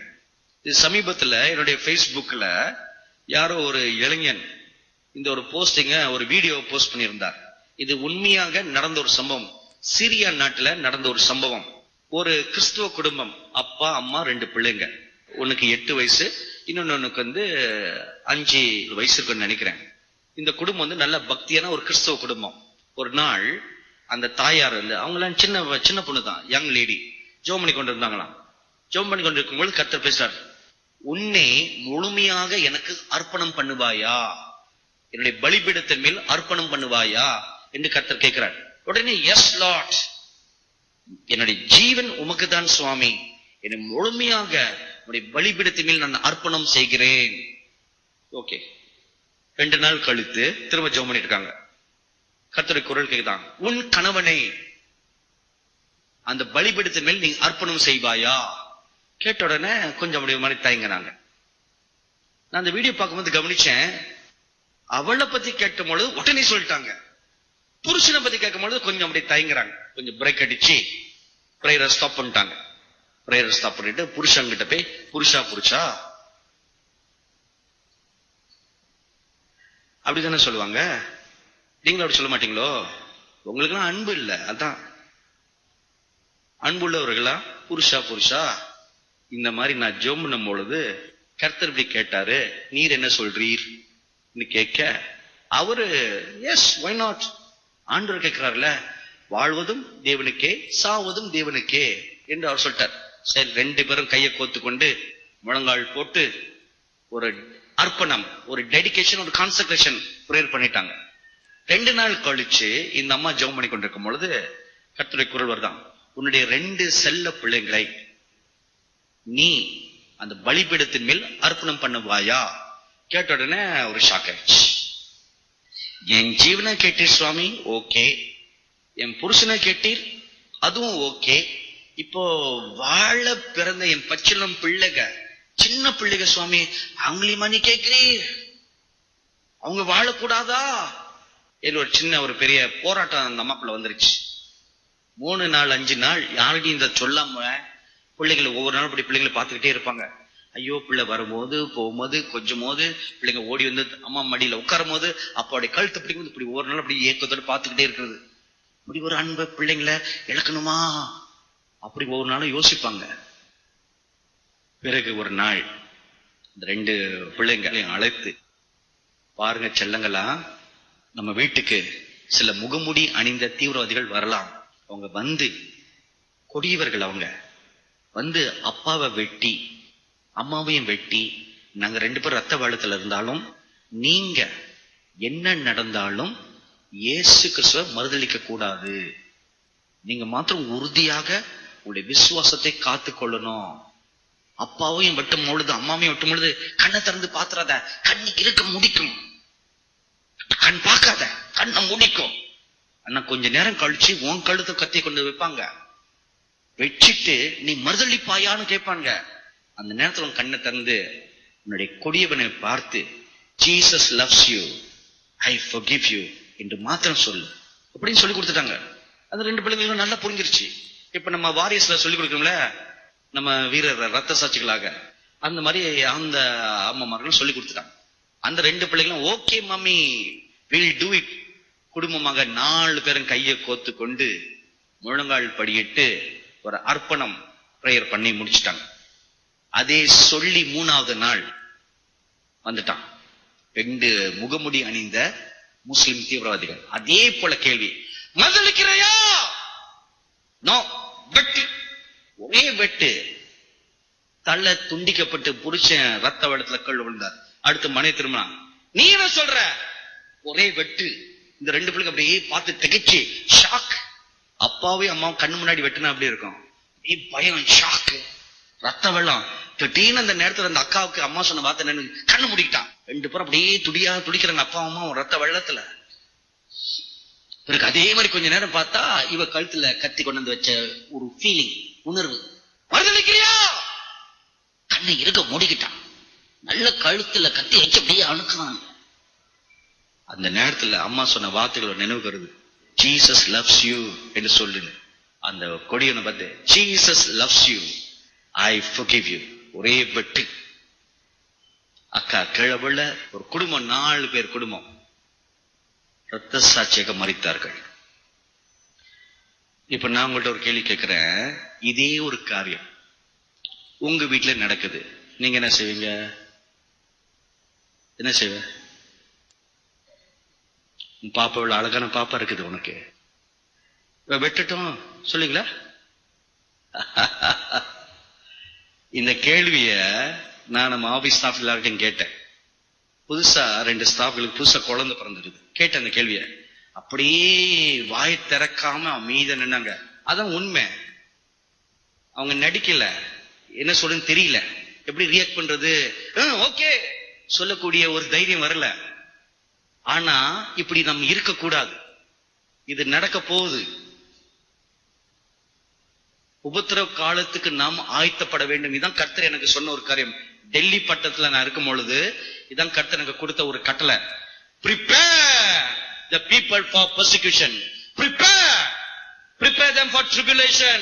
அவங்களை ஆயத்தப்படுத்து, உபத்திரவத்துக்கு எதிர்த்து நிற்கக்கூடிய விசுவாசம் பலப்படுத்தும்படியாக அவர்களை ஆயத்தப்படுத்து என்று கர்த்தர் சொன்ன ஒரு வார்த்தை.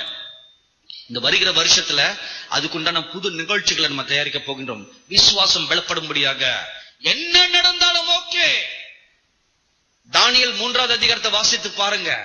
அந்த 3 வாலிபர்கள் சொல்றாங்க, எங்கள் தேவன் எங்களை காப்பாற்றுவார், இல்லாவிட்டாலும் ஈவன் நாட், அவர் எங்களுக்கு ஜெபத்துக்கு பதில் அளிக்காம போனாலும் பரவாயில்ல, எங்களை கைவிட்டாலும் பரவாயில்ல, நாங்கள் மறுதளிக்க மாட்டோம். சொல்ல முடியுமா? இங்க நிறைய வாலிப பிள்ளைகள் உட்கார்ந்து இருக்காங்க. சொல்ல முடியுமா? கர்த்தர் கைவிடுவார் என்று நம்ம டீச் பண்றோம். ஆனா அந்த இளைஞர்கள் என்ன சொன்னாங்க? அவர் கைவிட்டாலும் நாங்கள் மறுதளிக்க மாட்டோம். அதான் ஃபெய்த். அதான் பலமுள்ள இரும்பு திரை போன்ற விசுவாசம். அதைத்தான் கர்த்தர் கனப்படுத்தினார். பயந்துகிட்டு உடனே முழங்கள் ஆடிக்கிட்டு ஆண்டவரை காப்பாத்துங்க காப்பாத்துங்க காப்பாத்துங்க காப்பாத்துங்க அப்படி கூச்சல் போடல. சொன்னது பாருங்க, எனக்கு ரொம்ப பிடிச்சதுதான் சொன்ன ஒரு வார்த்தை. ஈவன் இஃப் நாட், அவர்களை கைவிட்டாலும் உதவி செய்ய மறுத்தாலும் நாங்க மறுதளிக்க மாட்டோம். நாங்க மறுதளிக்க மாட்டோம். Okay, let it be.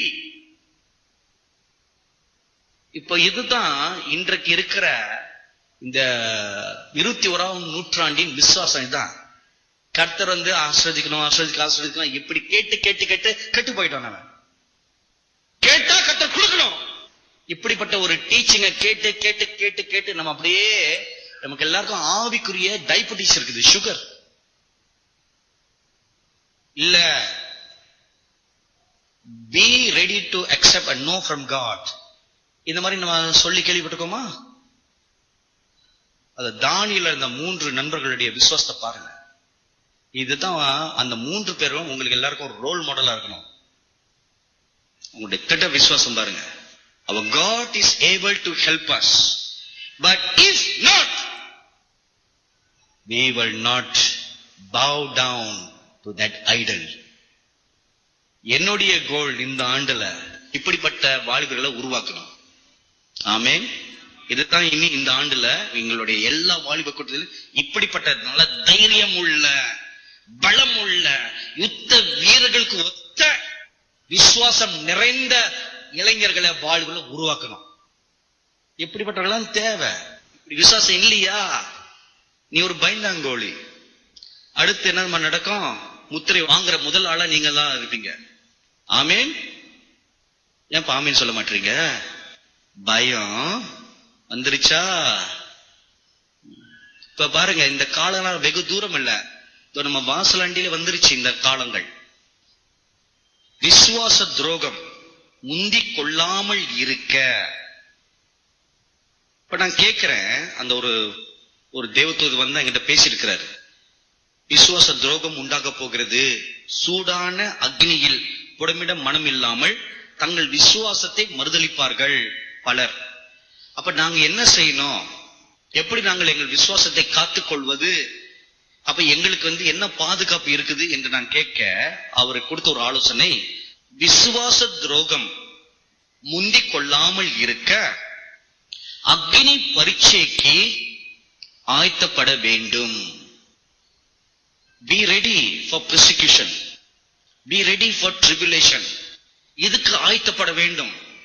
இதுக்கு நம்முடைய சின்ன பிள்ளைங்களை ஆயத்தப்படுத்தணும், நம்முடைய வாலிபர்களை ஆயத்தப்படுத்தணும், நம்முடைய வயோதிபர்களை ஆயத்தப்படுத்தணும். எக்காரணத்து கொண்டும் நாங்கள் மறுதலிக்க மாட்டோம், எக்காரணத்து கொண்டும் முத்திரை நாங்கள் எடுக்க மாட்டோம் என்ற ஒரு திட்ட விசுவாசம், திட்ட பலன் வர வேண்டும். அப்படிப்பட்ட ஒரு உறுதியான நம்பிக்கை, உறுதியான விசுவாசம், உறுதியான ஒரு தைரியம் நமக்குள்ள வளரணும், உருவாகணும், மாறணும். It is worth to die for the Lord Jesus. அப்படிப்பட்ட ஒரு நம்பிக்கை இந்த உள்ளத்துல வரணும். வாழ்வதற்கல்ல, worth to die for the Lord Jesus. Palestine பகுதியில பாருங்க, சின்ன சின்ன பிள்ளைங்க வயிற்றுல குண்டுகளை கட்டி தற்கொலைப்படையாக போறாங்க. 15 வயசு, 16 வயசு, 17 வயசு இளைஞர்கள், சின்ன பிள்ளைங்க, 13 வயசு பையன் கூட இந்த மாதிரி பண்ணிருக்காங்க. இதுல ஆச்சரியம் என்ன தெரியுமா? வயிற்றுல குண்டுகளை கட்டிக்கிட்டு போய் நில்லு, எப்போ வேணாலும் வெடிக்கும் அப்படி இல்ல. அந்த ரிமோட் யார் கையில இருக்குது? அவங்க கையில தான் இருக்குது. அவங்க கையில தான் ரிமோட் இருக்குது. அவனுக்குள்ள எவ்வளவு ஒரு தில்லு, எவ்வளவு ஒரு தைரியம் இருக்கணும். ரிமோட் கையில தான் இருக்குது. வெடிச்சா பீஸா போனோம், அது அவன் கையில தான் இருக்கு. இந்த ரிமோட்டு தான் சாவது அவனுடைய கையில இருக்குது. அப்ப எவ்வளவு ஒரு மன தைரியம், மன உறுதி இருக்குது. அப்ப அந்த அளவுக்கு இவன் அவ்வளவு மாறினதுக்கு என்ன காரணம்? அவனுடைய மார்க்கத்துல சொல்லி கொடுத்த ஒரு காரியம்.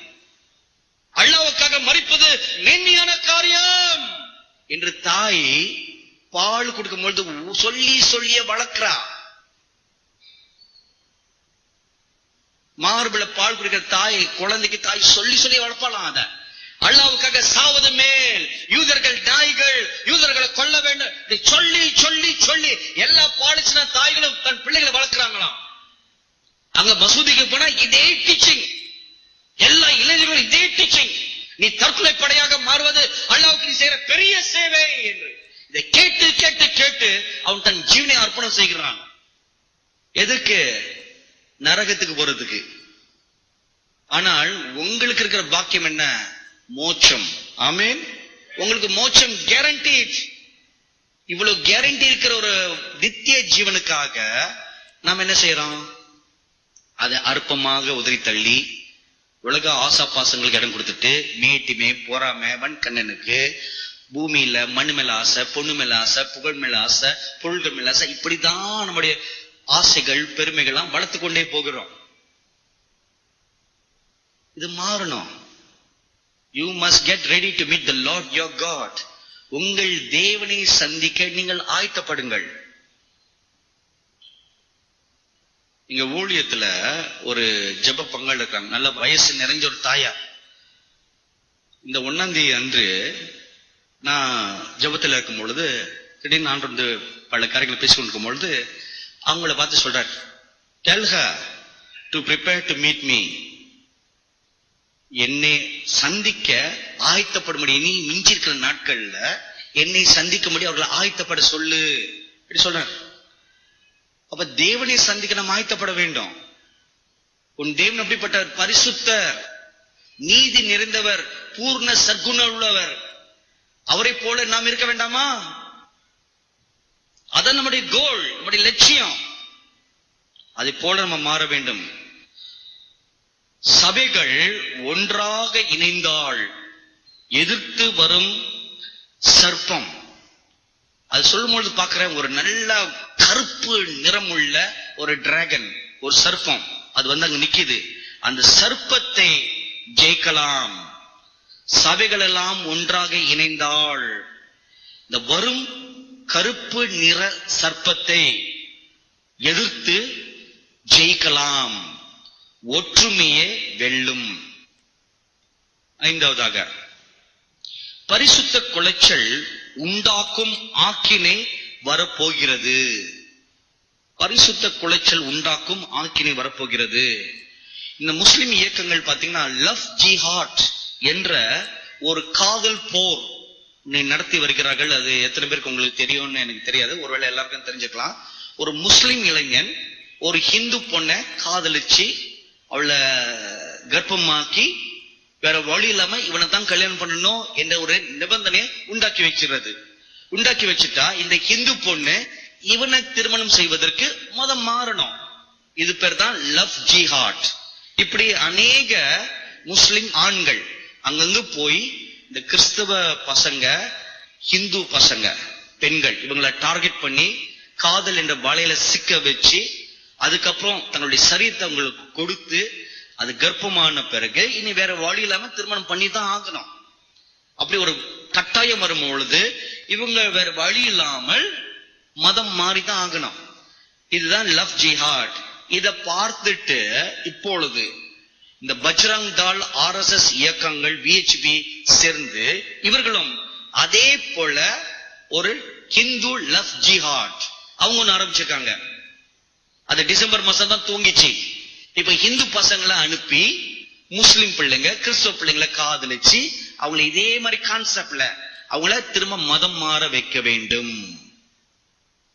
என்னுடைய ரொம்ப நெருங்கிய நண்பன், அவன் வந்து முஸ்லிம், திக் ஃப்ரெண்ட்ஸ். நாங்க ஒரு தாய் வயிற்றுல பிறக்கல, அவ்வளவுதான். ஆனா அந்த அளவுக்கு ரொம்ப நெருங்கி பழகணும். அவனுக்கு 3 பொண்ணுங்க. அவனுடைய மூத்த பொண்ணு ஒரு வேலைக்கு போன இடத்துல ஒரு ஹிந்து பையனை காதலிச்சான். பயங்கரமான லவ், மேட்லி இன் லவ்னா மேட்டான். உண்மைதான் பாருங்க. அது ஏன் மேட்லி இன் லவ் சொல்றாங்க? ஏன்னா அது மேட். கண்ணு வேலை செய்யாது, காது வேலை செய்யாது, எதுவுமே வேலை செய்யாது, புத்தியும் வேலை செய்யாது. அதான் மேட்லி இன் லவ்னு சொல்லுவாங்க.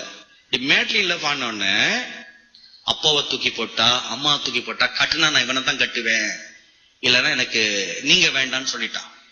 விட்டுட்டு வெளியே போயிட்டா. அவங்க அப்பா வெளியே போடின்னு சொல்லிட்டாரு. வெளியே போய் மதம் மாறி ஹிந்து பொண்ணா மாறி பேரெல்லாம் மாத்தி அங்க ஒரு ஃபங்க்ஷன், ஒரு விழா, ஞானஸ்நானம் எடுக்கிற மாதிரி ஒரு ஃபங்க்ஷன் பண்ணுவாங்க. அதுல அக்னியெல்லாம் சுத்தி வந்து பேரை மாத்தி பொட்டு பூவெல்லாம் வைத்துக் கொண்டு திருமணம் வந்து இந்து முறைப்படி நடந்தது. இவ கர்ப்பமான பிறகு அந்த மாப்பிள்ளை பையன் ஒரு உண்மையை சொல்றான். நான் உன்னை எதுக்கு தான் காதலிச்சேன், எங்களுடைய இயக்கம் எனக்கு சொல்லி கொடுத்து உன்னை அனுப்பிச்சு அப்படின்னு. நோக்கமேனா இந்த லவ் ஜிஹாட். ஒரு முஸ்லீம் பொண்ண ஹிந்து பொண்ணா மாத்தணும். அப்ப இதெல்லாம் நடக்க துவங்குறது. அதுதான் கர்த்தர் சொல்றாரு, பரிசுத்த குலைச்சல் உண்டாக்க போகிறது, உன் ஆத்மாவை காத்துக்கொள், பி கேர்ஃபுல். பரிசுத்த குலைச்சல் உண்டாக்க போகிறது. 6வது, சிங்கக்கெபியில் தானியேல் இருந்ததை போல சிலர் இருப்பார்கள். அந்த சூழ்நிலையில தானியேல் எங்க இருந்தாரு? தானியேல் புஸ்தகம் 6வது அதிகாரத்தை நீங்க வாசித்துப்பாங்க. அவருடைய விசுவாசத்தின் நிமித்தம், அவருக்கும் தேவனுக்கும் இருந்த உறவின் நிமித்தம் அவருக்கு ஒரு உபத்திரம் ஒன்று வருகிறது. அப்ப அப்படிப்பட்ட ஒரு உபத்திரம் வரப்போகிறது. அப்ப இது யாருக்கு வரப்போகிறதுனா அடல்ட்ஸ், பெரியவர்கள், ஊழியர்கள். தானியேல் வந்து ஒரு தீர்க்கதரிசி. அப்ப ஊழியர்கள் வரப்போகின்ற போராட்டங்கள், சோதனைகள். அந்த சூழ்நிலையில் தானியேல் தன் விசுவாசத்தை காத்து கொண்டபடி காத்து கொண்டாள். என் தூதர்கள் உங்களை காக்கும்படி துணையாக இருப்பார்கள். இதுல நான் சொல்ல எனக்கு என்ன ஒரு காரியம் நல்லா புரியுதுன்னா, உபத்திரவம் தான் அதிகமா வரப்போகுது. விசுவாசத்துக்கு நிமித்தம் உபத்திரம் வரப்போகின்றது. 7வது, உலகத்தின் பல பகுதிகளில் அநேக கேடுகள் உண்டாக போகிறது. அடுத்த கர்த்தர் சொன்ன ஒரு காரியம் எனக்கு ஒரு அதிர்ச்சியை உண்டாக்கினது.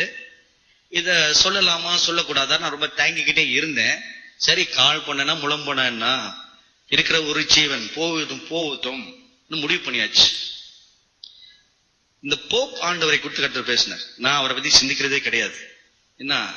இதுல என்னன்னா, ஏஞ்சல் டிவி பாக்குற லட்சக்கணக்கான ரசிகர்களை 75% ஆர்சிக்காரங்க தான். போப் ஆண்டவரை குறித்து எச்சரிக்கையாக இருங்கள். அது ஆண்டவர் வந்து போப் ஆண்டவர்னு சொல்லல, அவரு போப்னு தான் சொன்னாரு. ஏன்னா அவர் ஒருத்தர் தான் ஆண்டவர். ஆமென். வேற போட்டிக்கு யாரும் கிடையாது. அந்த போஸ்ட் வேக்கணும் கிடையாது. போஸ்ட் ஒருத்தருக்கு தான். வானத்தையும் பூமியும் படுத்த சர்வேசனாகிய பரஞ்சோதி ஒருத்தர் தான் ஆண்டவர். அல்லேலூயா. வேற யாரும் ஈக்குவல் ஸ்தானங்கள் கிடையாது, ஒருத்தர் தான். ஆமென். நம்ம தான் பூமியில போப் ஆண்டவர்னு ஒரு மரியாதைக்கு சொல்றோம். ஆனா ஆண்டவர் சொல்லும்போது போப் அப்படிதான் சொன்னாரு. போப்பை குறித்து எச்சரிக்கையாக இருங்கள், அவன் ஒரு வேஷக்காரன், ஆட்டுத்தோல் அணிந்த ஒரு புலி. அவர் பதவி ஏற்ற காலத்திலிருந்து இந்நாள் வரைக்கும் அவர் செய்த செயல்கள் எல்லாம் நீங்க பாத்தீங்கன்னா இப்படி கர்த்தர் சொன்ன இந்த வார்த்தை தான் பொருந்தது. இப்ப நிறைய அவர்கள் வெளியிடும் கொள்கைகள் பேச்சுகள் எல்லாமே இதுவரைக்கும் சரித்திரத்துல தோன்றின எந்த போப்பும் அப்படி பேசுறது கிடையாது. ஆர்சி திருச்சபையின் சரித்திரத்துல ஓரிணைக்கை சேர்க்கைக்காரர்களை ஏற்றுக்கொண்டதே கிடையாது. ஆனால் இவர் வந்த பொழுது இப்ப அது சட்டமாக்கிருக்காரு. இவங்களை நம்ம ஏற்றுக்கொள்ளலாம், அவங்களும் கர்த்தருடைய படைப்பு தானே, ஏன் அவங்களை ஒதுக்கி தள்ளணும், அவங்களை சேர்த்துக் கொள்ளலாம் என்று சமீபத்துல தான் சில மாதங்களுக்கு முன்பதாக அறிக்கையிட்டாரு. இப்ப லேட்டஸ்ட் வந்த அறிக்கை என்ன தெரியுமா? பரலோகத்துக்கு போவதற்கு இயேசு கிறிஸ்து மாத்திரம் வழி அல்ல. இதுதான் அவர் லேட்டஸ்டா சொன்ன அறிக்கை. எத்தனையோ வழிகள் இருக்குது, எத்தனையோ மார்க்கங்கள் இருக்குது. அவனவனுடைய கொள்கைக்கு ஏற்றவாறு, அவனவன் தேவன் நம்பிக்கை ஏற்றவாறு அவனுக்கு மோட்சம் உண்டு. அது மாத்திரமில்லாமல் எல்லா மதங்களையும் ஒன்றாக இணைத்து ஒரு மதமாக்கக்கூடிய ஒரு அமைப்புக்கு இவர் அதிக முயற்சி எடுக்கிறார். வேதம் சொல்கிறதுல கடைசி நாட்கள்ல ஒரு கள்ள தீர்க்கதரிசி வருவான் என்று. அந்த கள்ள தீர்க்கதரிசி வந்து எல்லா மதங்களையும் ஒன்றாக இணைத்து அந்த மதங்களுக்கு அவன் தான் தலைவனாக இருப்பான். இவருடைய செய்கைகள் எல்லாமே இப்படி அதைத்தான் காட்டுகிறது. 9வது, கர்த்தருக்கு பயந்து நடப்பவன் செழிப்பான். இவ்வளவு உபத்திரவங்கள் மத்தியில கர்த்தருக்கு மாத்திரம் உண்மையோடு உத்தமத்தோடு நடக்கிற ஒரு மனுஷன் செழிப்பான். He who fears God and walks before him with a fearful heart, he shall prosper. The man who fears God shall prosper. கர்த்தருக்கு பயந்து நடக்கிறவன் செழிப்பான். இதுக்கு முன்பதாக டிசம்பர் 28ஆம் தேதி நான் பிரார்த்தனை இருக்கும் பொழுது இன்னும் இந்த தேசத்தில் நடக்கிற பல காரியங்களை கொடுத்து, உலகத்தில் நடக்கிற பல காரியங்களை கொடுத்து கர்த்தர்கிட்ட பேச ஆரம்பிச்சார். கடல் கொந்தளிக்கும், கிழக்குல இருக்க கடல், மேற்கு பகுதியில் இருக்க கடல் அது அப்படியே கொந்தளிக்க ஆரம்பிக்கும். அப்படி கொந்தளிக்கும் பொழுது அலைகள் முழக்கமிடும். அது தன் வாயை திறந்து அநேக ஜீவன்களை விழுங்கும். இப்போ சமீபத்துல சில தினங்களுக்கு முன்பதாக வந்த ஒரு தகவல்ல என்னத்தமா சொல்லுகிறது, இந்த ஏர் ஏஷியா விமானம் QZ8501 இந்தோனேஷியாவுடைய சுரபாயால இருந்து புறப்பட்டு நடுக்கடவுள மத்திய வானத்தில் இருக்கும் பொழுது அங்க வானிலை கோளாறு நிமித்தம் இந்த விமானம் சமுத்திரத்துல தரை இறங்கி விட்டது. அதுக்கு சில ஆதாரங்கள்லாம் அவங்க கண்டுபிடிச்சிருக்காங்க. தரையில இறங்கி அந்த எமர்ஜென்சி கதவு, அவசர கதவு திறக்கப்பட்டு பல பயணிகள் அந்த லைஃப் ஜாக்கெட், லைஃப் வெஸ்ட் எல்லாம் போட்டுட்டு உட்கார்ந்துருக்காங்க. அப்ப இவங்களுடைய கணிப்பு இதுதான். அப்பனா அவ்வளவு நேரம் அவகாசம் அங்க இருந்திருக்குது. அந்த நேரத்துல ஒரு பெரிய அலை வந்து அப்படியே அந்த கப்பலை அடிச்சு கடலின் ஆழத்துக்குள்ள இழுத்து கொண்டு போய் அங்க ஒருவரும் மீள முடியாதபடிக்கு அத்தனை பேரும் மாண்டு போனார்கள் என்று இந்த தகவல் இப்பொழுது வருகிறது. ஆனா கர்த்தர் அன்னைக்கு இது சம்பவத்தில் நடக்கிறதுக்கு முன்பதாக சொன்ன வார்த்தை இதுதான். கடல் அலைகள் முழக்கவிடும், அது தன் வாயை திறந்து அநேக ஜீவன்களை விழுங்கும். இப்ப அதான் நடந்திருக்கு. இந்த அலை வந்து அடிச்சு அவ்வளவு ஜீவன்கள் மூழ்கி கொண்டு போய்விட்டது. கப்பல்களுக்கு சேதம் உண்டாகும், வானத்தின் சத்துவங்கள் அசைக்கப்படும். எபிரேயர் புஸ்தகம் 12வது அதிகாரம் 26வது வசனத்தை நீங்கள் வாசித்து பார்த்தால் இன்னும் ஒரு தரம், நான் வானத்தையும் பூமியும் அசைப்பேன். வானத்தின் சத்துவங்கள், the powers of heavens will be shaken. அப்படி அசைக்கப்படும் பொழுது என்ன நடக்கும்? வானத்தில் இருக்க மீட்டியோஸ் அவைகள் வெடித்து பூமியை நோக்கி வந்து வெடித்து அதனுடைய கற்கள் பூமியில பல இடங்கள்ல விழப்போகிறது. 12வது, மிருக ஜீவன்களில் மாற்றங்கள் உண்டாகும். அவைகள் இன்னும் அதிகமாக கோபமும் வெறியும் அடைந்து மனித உயிர்களை பழி வாங்கும். கடந்த ஒரு வருஷமாக நீங்க பேப்பர் தாள்ல பாத்தீங்கன்னா இந்தியாவின் பல பட்டணங்கள்ல, இந்தியாவில் மாத்திரம் இல்லாமல் பிற தேசங்களிலும் பல இடங்கள்ல, பல பட்டணங்கள்ல காட்டுக்குள்ள இருந்த விலங்குகள் அதோட எல்லையை மீறி நாட்டுக்குள்ள, பட்டணங்களுக்குள்ள, ஊருக்குள்ள வந்து உயிர் சேதத்தை உண்டாக்கினது என்று பாம்பே பட்டணத்துல இருக்கிற ஒரு பாப்புலரான ஒரு இடத்துல ஒரு நல்ல உயர்ந்த மாடி அபார்ட்மெண்ட் கட்டடத்தின் கார்பக்குள்ள ஒரு சிறுத்தை ஒன்று வந்துருச்சான். இப்படி காட்டுக்குள்ள இருக்கிற விலங்குகள் எப்படி தன் எல்லையை தாண்டி ஊருக்குள்ள வருகிறது? அதுக்கு ஒரு எல்லை கட்டர் போட்டு வச்சிருக்கிறார், இந்த எல்லையை மீறி வரக்கூடாதுன்னு. அப்படி அந்த எல்லையை மீறி வந்தால் அந்த எல்லை விலக்கப்பட்டுருச்சுன்னு அர்த்தம். அப்படிதானே? எல்லை விலக்கப்பட்டு விட்டது. நீங்க உபாகமம் புஸ்தகம் 28வது அதிகாரத்தை வாசித்து பார்த்தால், தேவனுக்கு கீழ்ப்படிந்து இஸ்ரவேல் தேசம் நடக்கும் பொழுது 14 விதமான ஆசீர்வாதங்களை நான் கொடுப்பேன் என்று தேவன் வாக்கு கொடுக்கிறார். ஆனால் தேவனுக்கு கீழ்ப்படியாமல் போகும் பொழுது 28 விதமான சாபங்கள், கேடுகள் அவர்களை நோக்கி வரும் என்று கர்த்தர் சொல்ல. ஒன்று, விலங்குகள் உங்களை சூறையாடும் என்று ஒன்று இருக்கிறது.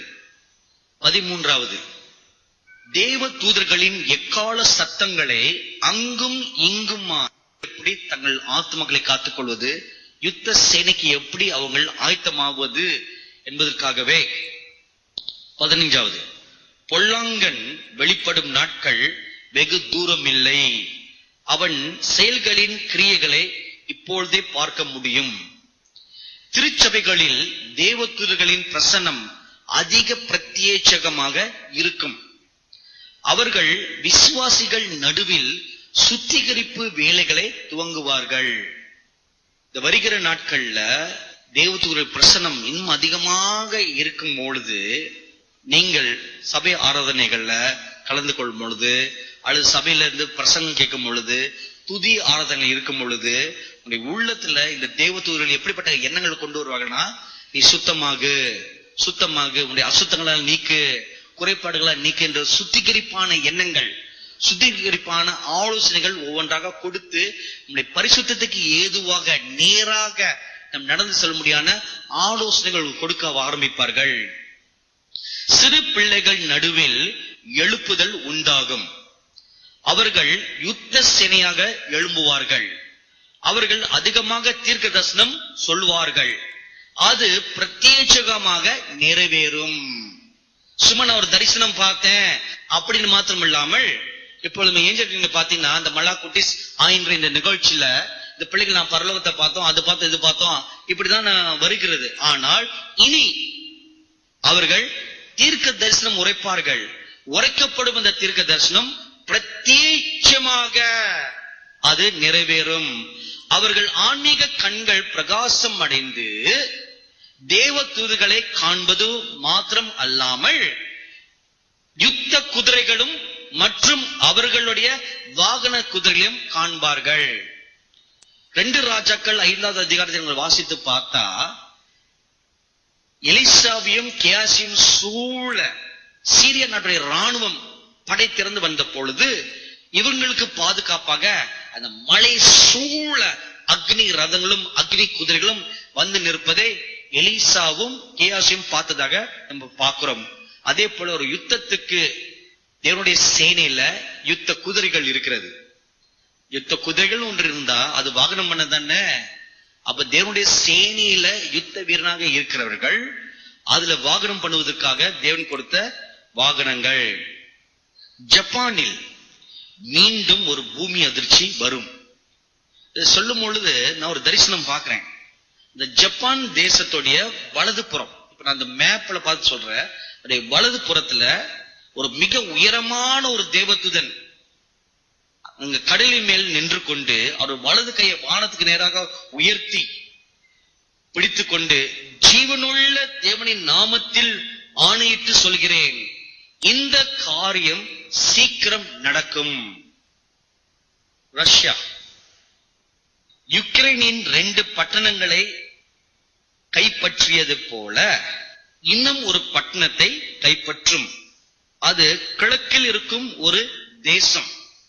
அப்படி சொல்லும் பொழுது ஒரு தரிசனம் நான் பார்க்கிறேன். அந்த ரஷ்யா தேசத்துடைய சின்னம் வந்து கரடி. அந்த கரடி வந்து நல்ல ஒரு பிரவுன் கலர்ல பாக்குறேன், பிரவுன் கலர் நிறைந்த ஒரு கரடி. அந்த கரடி அடுத்து யாரை விழுங்கலாம் என்று அப்படியே கூர்ந்து வகை தேடி அப்படியே பார்த்து கொண்டே இருக்கிறது. அடுத்த ஒரு சேதம் உண்டாக போகிறது. அது மாத்திரமில்லாமல் விண்வெளி ஆராய்ச்சியில் புது சாதனை படைத்து தன் வலிமையை உலக நாடுகள் மத்தியில் பலப்படுத்தும். எனக்கு அருமையானவர்களே, இவைகள் கர்த்தர் இந்த ஆண்டை குறித்து நடக்க போகின்ற காரியங்களை குறித்து வெளிப்படுத்தினதாக இருக்கும். பொதுவாக பிற தேசங்களை குறித்து கர்த்தர் சொல்லும் பொழுது அது வந்து எனக்கும் அதுக்கு என்ன சம்பந்தம் இருக்குது? ஜப்பான்ல பூமி அதிர்ச்சி வந்தா என்ன, வரலன்னா என்ன? நான் தமிழ்நாட்டுல ஒரு மூலையில சென்னையில தானே இருக்கிறேன், மீன் பக்கத்துல சந்தோஷமா கூடி ஜெபம் பண்றோம். இங்க என்ன பிரச்சனை வருது? ஒரு பிரச்சனை வரல. பக்கத்துல ஏர்போர்ட் இருக்குது, நினைச்சா ஓடி போய் விமானத்தை எடுத்து எங்கேயாவது போய்விடலாம் அப்படின்னு நினைத்து கொண்டிருக்கலாம். ரஷ்யால அவன் எந்த நாட்டை உபகரிச்சா நமக்கு என்ன? நம்ம நாட்டிலேயே 1000 பிரச்சனை இருக்கு, எவன் இங்க வர போறான் அப்படி நம்ம நினைத்து கொண்டு இருக்கலாம். அங்க கடல் கொந்தளித்தா என்ன, இங்க கொந்தளித்தா என்ன என்று நினைக்கலாம். ஆனால் கர்த்தர் இவைகளை வெளிப்படுத்த வேண்டிய நோக்கம் என்ன? அவருடைய பிள்ளைகள், அவருடைய ஜனங்கள் இவைகளுக்காக அணை கட்ட வேண்டும், ஜெபிக்க வேண்டும். அநேகருடைய சோஸ்திர பலிகள் நாள் நம்ம ஸ்தோத்திரங்களை ஏறெடுக்க இதனுடைய கிருபை விளங்கும் என்று வேதம் சொல்லுகிறது. ஒரு தேசத்தை ஆசீர்வதிப்போம், ஆண்டவரே அந்த தேசம் நல்லா இருக்கணும், எந்த தீங்கு அந்த தேசத்துக்கு வரக்கூடாது, அந்த தேசம் மூலமா நான் நன்மை பெற்றிருக்கேன். எத்தனை வீட்டுல இருந்து சோனி டிவி இருக்குதா இல்லையா? சோனி செல்போன் இருக்குதா இல்லையா? சோனி செல்போன் ஜப்பான் நாட்டுல இருந்து தானே வந்துச்சு. அப்ப ஜப்பான் நாட்டுல இருந்து எங்க கேமரா எந்த நாட்டு கேமரா? ஜப்பான் நாட்டு கேமரா. இத பாருங்க, எங்க கேமரா தான், எங்கேயும் பார்க்காதுதான். இங்க பேனசோனிக், அது எந்த நாட்டு கேமரா? ஜப்பான் நாட்டு கேமரா. அப்ப நாங்க ஜப்பான் ஆஸ்வதிக்கணுமா வேண்டாமா? எங்க ஸ்டூடியோல இருக்கிற 90% பொருட்கள் எல்லாம் ஜப்பான் நாட்டு பொருட்கள். நம்ம எல்லாரும் நம்ம உபயோகப்படுத்துற பொருட்கள் ஜப்பான் நாட்டு பொருட்கள். அப்ப ஜப்பான் நாட்டுடைய தொழில்நுட்பத்தின் நிமித்தம் நாம் நிறைய நன்மைகள் பெற்றிருக்கிறோம். அது நல்லா இருக்க வேண்டாமா? கர்த்தர் நமக்கு வெளிப்படுத்த காரணம் என்னன்னா, ஒரு ஜாமக்காரனை போல நாம் அநேக தீமைகளுக்கு எதிர்த்து நிற்கும்படியாக, ஜெபிக்கும்படியாக நாம் ஒரு உத்தரவாதம் எடுக்க வேண்டும். அது மாத்திரமல்லாமல் நமக்கு இப்பொழுது தனிப்பட்ட முறையில சொல்லப்பட்ட எச்சரிப்புகள், காரியங்களை குறித்து நாம் எச்சரிக்கையாக இருக்க வேண்டும். ஆமென். தேவனுடைய வல்லமையும் அவருடைய மகத்துவமும் வெளிப்படுத்தப்பட்ட இந்த முதல் ஞாயிறு ஆராதனையில் தேவனுடைய தீர்க்கதரிசன வார்த்தைகளை கேட்க நாம் அவற்றை நம் மனதில் கொண்டு இந்த ஆண்டு முழுவதையும் தேவனுக்கு அர்ப்பணித்து அவருடைய வருகைக்கு நாம் ஆயத்தப்படுவோம், பிறரை ஆயத்தப்படுத்துவோம். இந்நிகழ்ச்சியின் மூலம் நீங்கள் பெற்ற நன்மைகளை எங்களுக்கு எழுதுங்கள். அனுப்ப வேண்டிய முகவரி: இயேசு ஊழியங்கள், விலைவாக்கம், சென்னை 6,40,9, தமிழ்நாடு, இந்தியா. தொலைபேசி எண் 044405000000. மின்னஞ்சல் feedback@angeltv.org.